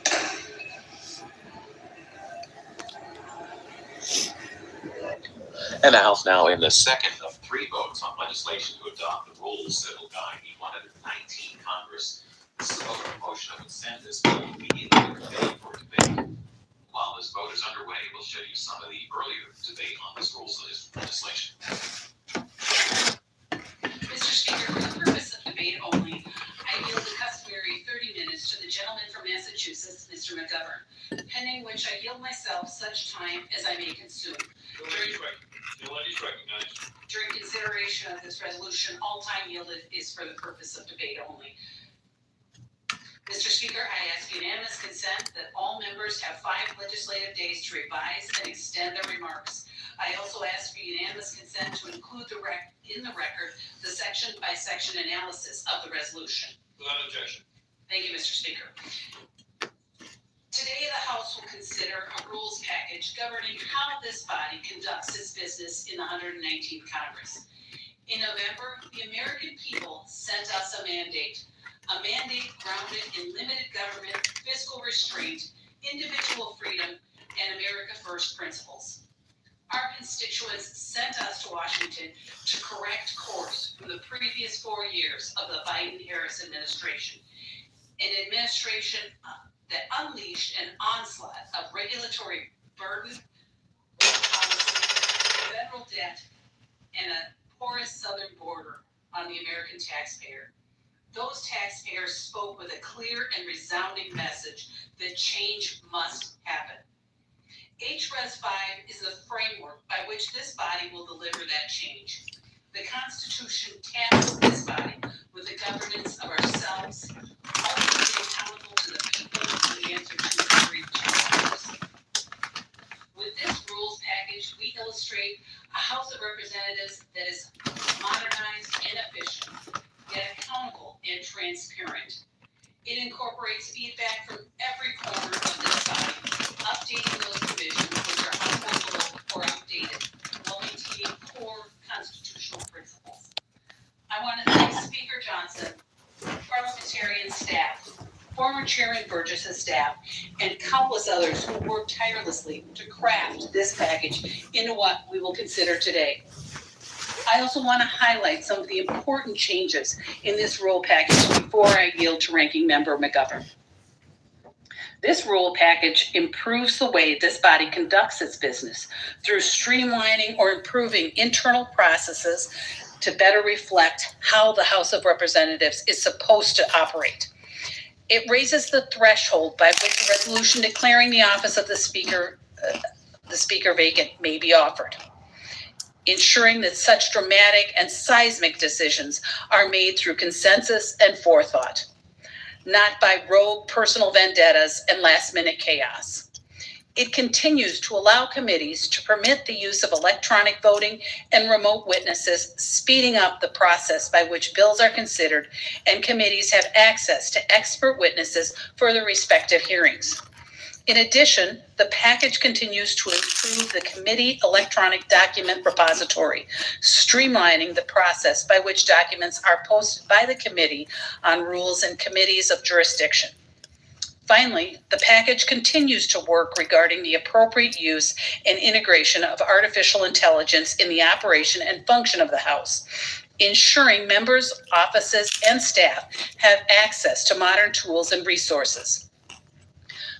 The resolution helps this body deliver on our mandate by the American people. The resolution requires that all general appropriations bills have a spending reduction account to help address the bloated federal budget and consequently the ever-growing federal debt burden. The package establishes several new provisions or points of order against measures that continue the unsustainable growth in federal spending and bureaucracy. As an example, members may raise a point of order against a bill that increases direct spending by $2.5 billion. It also requires CBO to provide information on the inflationary impacts of the legislation where possible. Finally, this package extends certain rules and authorizes to ensure the continuity of our important work in the 118th Congress. It extends the subpoena enforcement authority for the Judiciary's committee investigation into Attorney General Garland's production of documents related to Hunter Biden to ensure no one, including President Biden or his son, is above congressional accountability. It also extends the Select Committee on the Strategic Competition between the U.S. and China Communist Party to develop policies addressing the CCP's economic and geopolitical aggression. Finally, it provides for consideration several measures that represent the opening salvo of House Republicans' agenda, securing our border. The nays are 214. The motion is not adopted. Question is on adoption of the resolution. Those in favor say aye. Those opposed, no. The ayes have it. Resolution is agreed to. Gentlemen, Mr. Speaker, I ask for the yeas and nays. Yeas and nays are requested. Those favoring a vote by the yeas and nays will rise. Sufficient number having risen, the yeas and nays are ordered. Members will record their votes by electronic device pursuant to the order of the House today. This will be a 5-minute vote.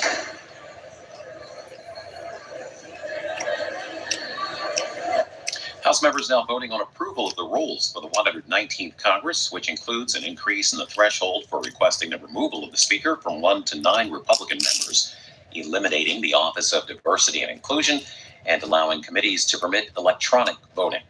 It's the final vote of the day. More debate from the House floor on this legislation from the past hour. Closeness of the election, that we would hear more about the importance of working together and bipartisanship. But you'd be wrong, and that's reflected in this rules package. Mr. Speaker, it's truly kind of unbelievable that we're at this moment right now. We're down here debating the revision to the revision of the rules package. This time, again, after Republicans worked out another backroom deal.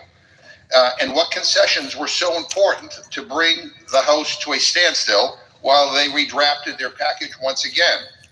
Well, the last-minute addition we were all just sitting around waiting for says that bipartisan suspension bills can't be debated on Thursday or Friday. Never mind if there's an emergency like a national disaster or a terror attack, we can't move quickly. That's actually why this extreme Republican majority wants to make this change. They hate bipartisanship. They hate bipartisanship. And what was the change they made earlier today? What was the big emergency? Changing words like child to son and daughter in our ethics rules. I mean, they're obsessed with this stuff. It's not just weird, it's discrimination. Meanwhile, a few months ago, we received over 40 rule change proposals at our member day hearing in the Rules Committee, and zero of them are included in this package. Instead, we get some last-minute backroom deal. Now, I'd love to hear why those ideas were all blocked, but we don't even have a rules chair to ask. We have no idea where any of this came from, and we had no time to review it all. So forget about the 72-hour rule. We didn't even get 72 minutes, and they're already making a mockery of this legislative process. And as I said, I mean, we don't have a chair of the Rules Committee. I usually, at this moment, I would congratulate the new chair of the Rules Committee, but we're in the very odd situation of not having a chair of the Rules Committee right now. And I think that's just one small sign of the disarray and dysfunction that we've been seeing around here for the last few years. I mean, we're debating a rules package, and Republicans don't even have a chair of the Rules Committee in place. I mean, who wrote this? Who wrote this? Maybe the gentlewoman can tell us who wrote these rules. Maybe she can tell us who decided to block dozens of amendments from both sides of the aisle and the many bipartisan amendments which were blocked with no explanation at all. We know it was done in the back room somewhere with no accountability, and that's about all that we know. And speaking of back rooms, the only reason Speaker Johnson got enough votes is because two members emerged from a back room after huddling with the Speaker and changed their votes to support him. God only knows what they were promised in order to cave to change their views. But for the last 2 years, all the American people have been asking us to do is work together and get stuff done. What a radical idea. I mean, actually working together and getting stuff accomplished for the American people. They want us to reject extremism and polarization. And the very first thing that this even smaller Republican majority decides to do is to go into a back room and cave to their most extreme members. And sadly, I'm not surprised. I wanted to believe that maybe after losing seats and getting nothing done in the last Congress, just maybe they would change. But clearly Republicans have decided to double down on the dysfunction. So buckle up, everybody, because Republican incompetence is about to reach staggering new heights. 2 years ago, the other side promised openness, transparency, and action. Instead, look at what they delivered. Constant disarray, never-ending dysfunction, and complete and total inaction. And why? Why all this dysfunction? Because they refuse to work together with Democrats. Instead of working with us, they shut this place down. They ran the most closed Congress in history. Think about that. They would rather shut out voices, shut down ideas, shut off debate, and silence democracy. They'd rather do that than work together. Now, that's not what the people voted for. At least that's not what people in my district voted for. And I'm not exaggerating when I say this. Republicans ran the most closed Congress in history, ever, period. They allowed no amendments to most bills, no opportunity to make bills better. They told America to take it or leave it. Democracy be damned. They talk about an open process. Give me a break. They blocked 6,000 amendments over the last 2 years. 6,000. They're blocked. And so I don't want to hear any lectures about bipartisanship. Give me a break. They rejected 67% of bipartisan amendments. How's that for bipartisanship? Speaker Johnson even shut out his own members. 57% of their own party's amendments were blocked. Open process, my foot. This is how they run things in the Kremlin. It's not how they should be run here in the United States Congress. I mean, give me a break. So forgive my skepticism when I hear from my friends on the other side of the aisle about bipartisanship and fairness around here, because Republicans have broken that promise over and over and over.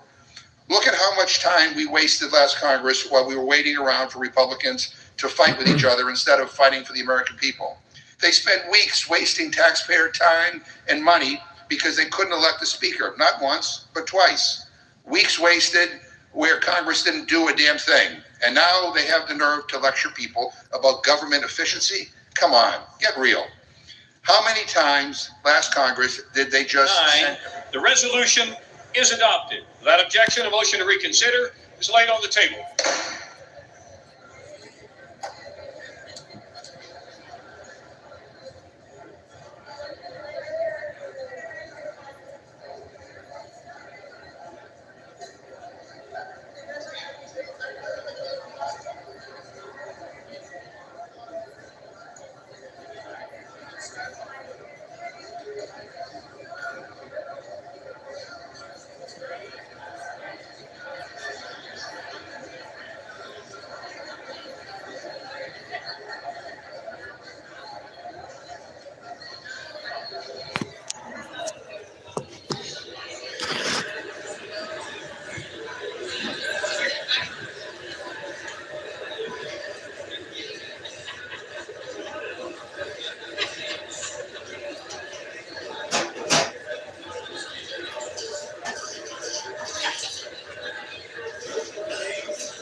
Members, please take your conversations from the floor.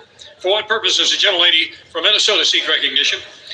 Mr. Speaker, I offered a privileged resolution and ask for its immediate consideration. The clerk will report the resolution. House Resolution 6, resolved that unless otherwise ordered, the hour of daily meeting of the House shall be 2 p.m. on Mondays, noon on Tuesdays, or 2 p.m. if no legislative business was conducted on the preceding Monday, noon on Wednesdays and Thursdays, and 9 a.m. on all other days of the week. Without objection, the resolution is agreed to. The motion to reconsider is laid on the table. For what purpose does the gentlelady from Minnesota seek recognition? Mr. Speaker, I offered a privileged concurrent resolution and ask for its immediate consideration. The clerk will report the concurrent resolution. House Concurrent Resolution 1, that pursuant to Clause 4, Section 5, Article 1 of the Constitution, during the 119th Congress, the Speaker of the House and the Majority Leader of the Senate, or the respective designees acting jointly after consultation with the Minority Leader of the House and the Minority Leader of the Senate, may notify the members of the House and the Senate, respectively, to assemble at a place outside the District of Columbia if, in their opinion, the public interest shall warrant it. Without objection, the concurrent resolution is agreed to. Motion to reconsider is laid on the table. Purpose is the gentlelady from Minnesota seek recognition. Mr. Speaker, I ask unanimous consent that during the 119th Congress, the Speaker, Majority Leader, and Minority Leader be authorized to accept resignations and to make appointments authorized by law or by the House. Without objection. For what purpose does the gentlelady from Minnesota seek recognition? Mr. Speaker, I ask unanimous consent that during the 119th Congress, all members be permitted to extend their remarks and to include extraneous material within the permitted limit in that section of the record entitled Extension of Remarks. Without objection. For what purpose does the gentlelady from Minnesota seek recognition? Mr. Speaker, I ask unanimous consent that during the first session of the 119th Congress, 1, on legislative days of Monday and Tuesday, when the House convenes pursuant to House Resolution 5, the House shall convene 2 hours earlier than the time otherwise established by the resolution for the purpose of conducting morning hour debate. Number 2, on legislative days of Wednesday and Thursday, when the House convenes pursuant to House Resolution 5, the House shall convene 2 hours earlier than the time otherwise established by the resolution for the purpose of conducting morning hour debate. Number 3, when the House convenes pursuant to an order other than House Resolution 5, the House shall convene for the purpose of conducting morning hour debate only as prescribed by such order. Number 4, the time for morning hour debate shall be allocated equally between the parties and may not continue beyond 10 minutes before the hour appointed for the resumption of the session of the House. And number 5, the form of proceeding for the morning hour debate shall be as follows. The prayer by the chaplain, the approval of the journal, and the pledge of allegiance to the flag shall be postponed until resumption of the session of the House. Initial and subsequent recognitions for debate shall alternate between the parties. Recognition shall be conferred by the Speaker only pursuant to lists submitted by the Majority Leader and by the Minority Leader. No member may address the House longer than 5 minutes, except for the Majority Leader and the Minority Leader or the Minority Whip. No legislative business shall be in order except the filing of privileged reports. And following the morning hour debate, the chair shall declare a recess pursuant to Clause 12A of Rule 1 until the time appropriated for the resumption of the session of the House, and the Speaker may dispense with morning hour debate upon receipt of a notification described in Clause 12C of Rule 1 or upon a change in reconvening pursuant to Clause 12E of Rule 1 and notify members accordingly. Any more?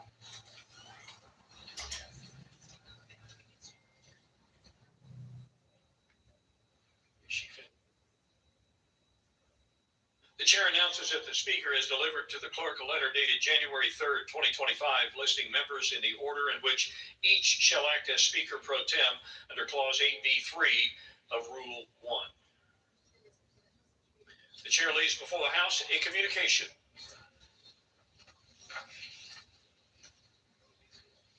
The Honorable Kevin F. McCumber, Clerk of the House of Representatives. Dear Mr. Clerk, I hereby designate Representative Steve Scalise of Louisiana to exercise any authority regarding assembly, reassembly, convening, or reconvening of the House pursuant to House Concurrent Resolution 1, Clause 12 of Rule 1, and any concurrent resolutions of the current Congress as may contemplate my designations of members to exercise similar authority. In the event of the death or inability of that designee, the alternate members of the House listed in the letter bearing this date and are placed with the clerk are designated in turn for the same purpose. Signed sincerely, Mike Johnson, Speaker. Chair leads before the House in communication. The Speaker's Rooms, Washington, D.C., January 3rd, 2025. I hereby appoint the Honorable Adrian Smith, the Honorable Robert Whitman, the Honorable Andy Harris, the Honorable Richard Hudson, the Honorable John Joyce, Honorable Guy Reschenthaler, the Honorable Jen Kiggins, to act as Speaker pro tempore to sign and roll bills and joint resolutions through the remainder of the 119th Congress. Signed sincerely, Mike Johnson, Speaker of the House. Without objection, the appointments are approved. Chair lays before the House communication. The Honorable, the Speaker, House of Representatives, sir. Under Clause 2G of Rule 2 of the Rules of the U.S. House of Representatives, I herewith designate Ms. Lisa P. Grant, Deputy Clerk, Ms. Sarah Meyer, Legal Counsel, and Ms. Cheryl H. Muller, Chief Human Resources Officer, to sign any and all papers and perform all other acts for me under the name of the Clerk of the House, for which they would be authorized to do by virtue of this designation, except such as are provided by statute, in case of my temporary absence or disability. This designation shall remain in effect for the 119th Congress or until modified by me. Signed sincerely, Kevin F. McCumber, Clerk of the House of Representatives. The chair customarily takes this occasion at the outset of a Congress to announce its policies with respect to particular aspects of the legislative process. The chair will insert in the record announcements concerning, first, privileges on the floor; second, introduction of bills and resolutions; third, unanimous consent requests for the consideration of legislation; fourth, recognition for 1-minute speeches; fifth, recognition for special order speeches; sixth, decorum in debate; seventh, conduct of votes by electronic device; eighth, use of handouts on the House floor; ninth, use of electronic equipment on the House floor; and 10th, use of the chamber and Capitol facilities. These announcements, where appropriate, will reiterate the origins of stated policies. The chair intends to continue in the 119th Congress the policies reflected in these statements. The policy announced in the 102nd Congress with respect to jurisdictional concepts related to clauses 5A and of Rule 21, tax and tariff measures, will continue to govern but need to be reiterated as it is adequately documented as precedent in the House Rules and Manual. Without objection, the announcements will be printed in the record. Under Clause 5D of Rule 20, the chair announces to the House that the whole number of the House stands at 434.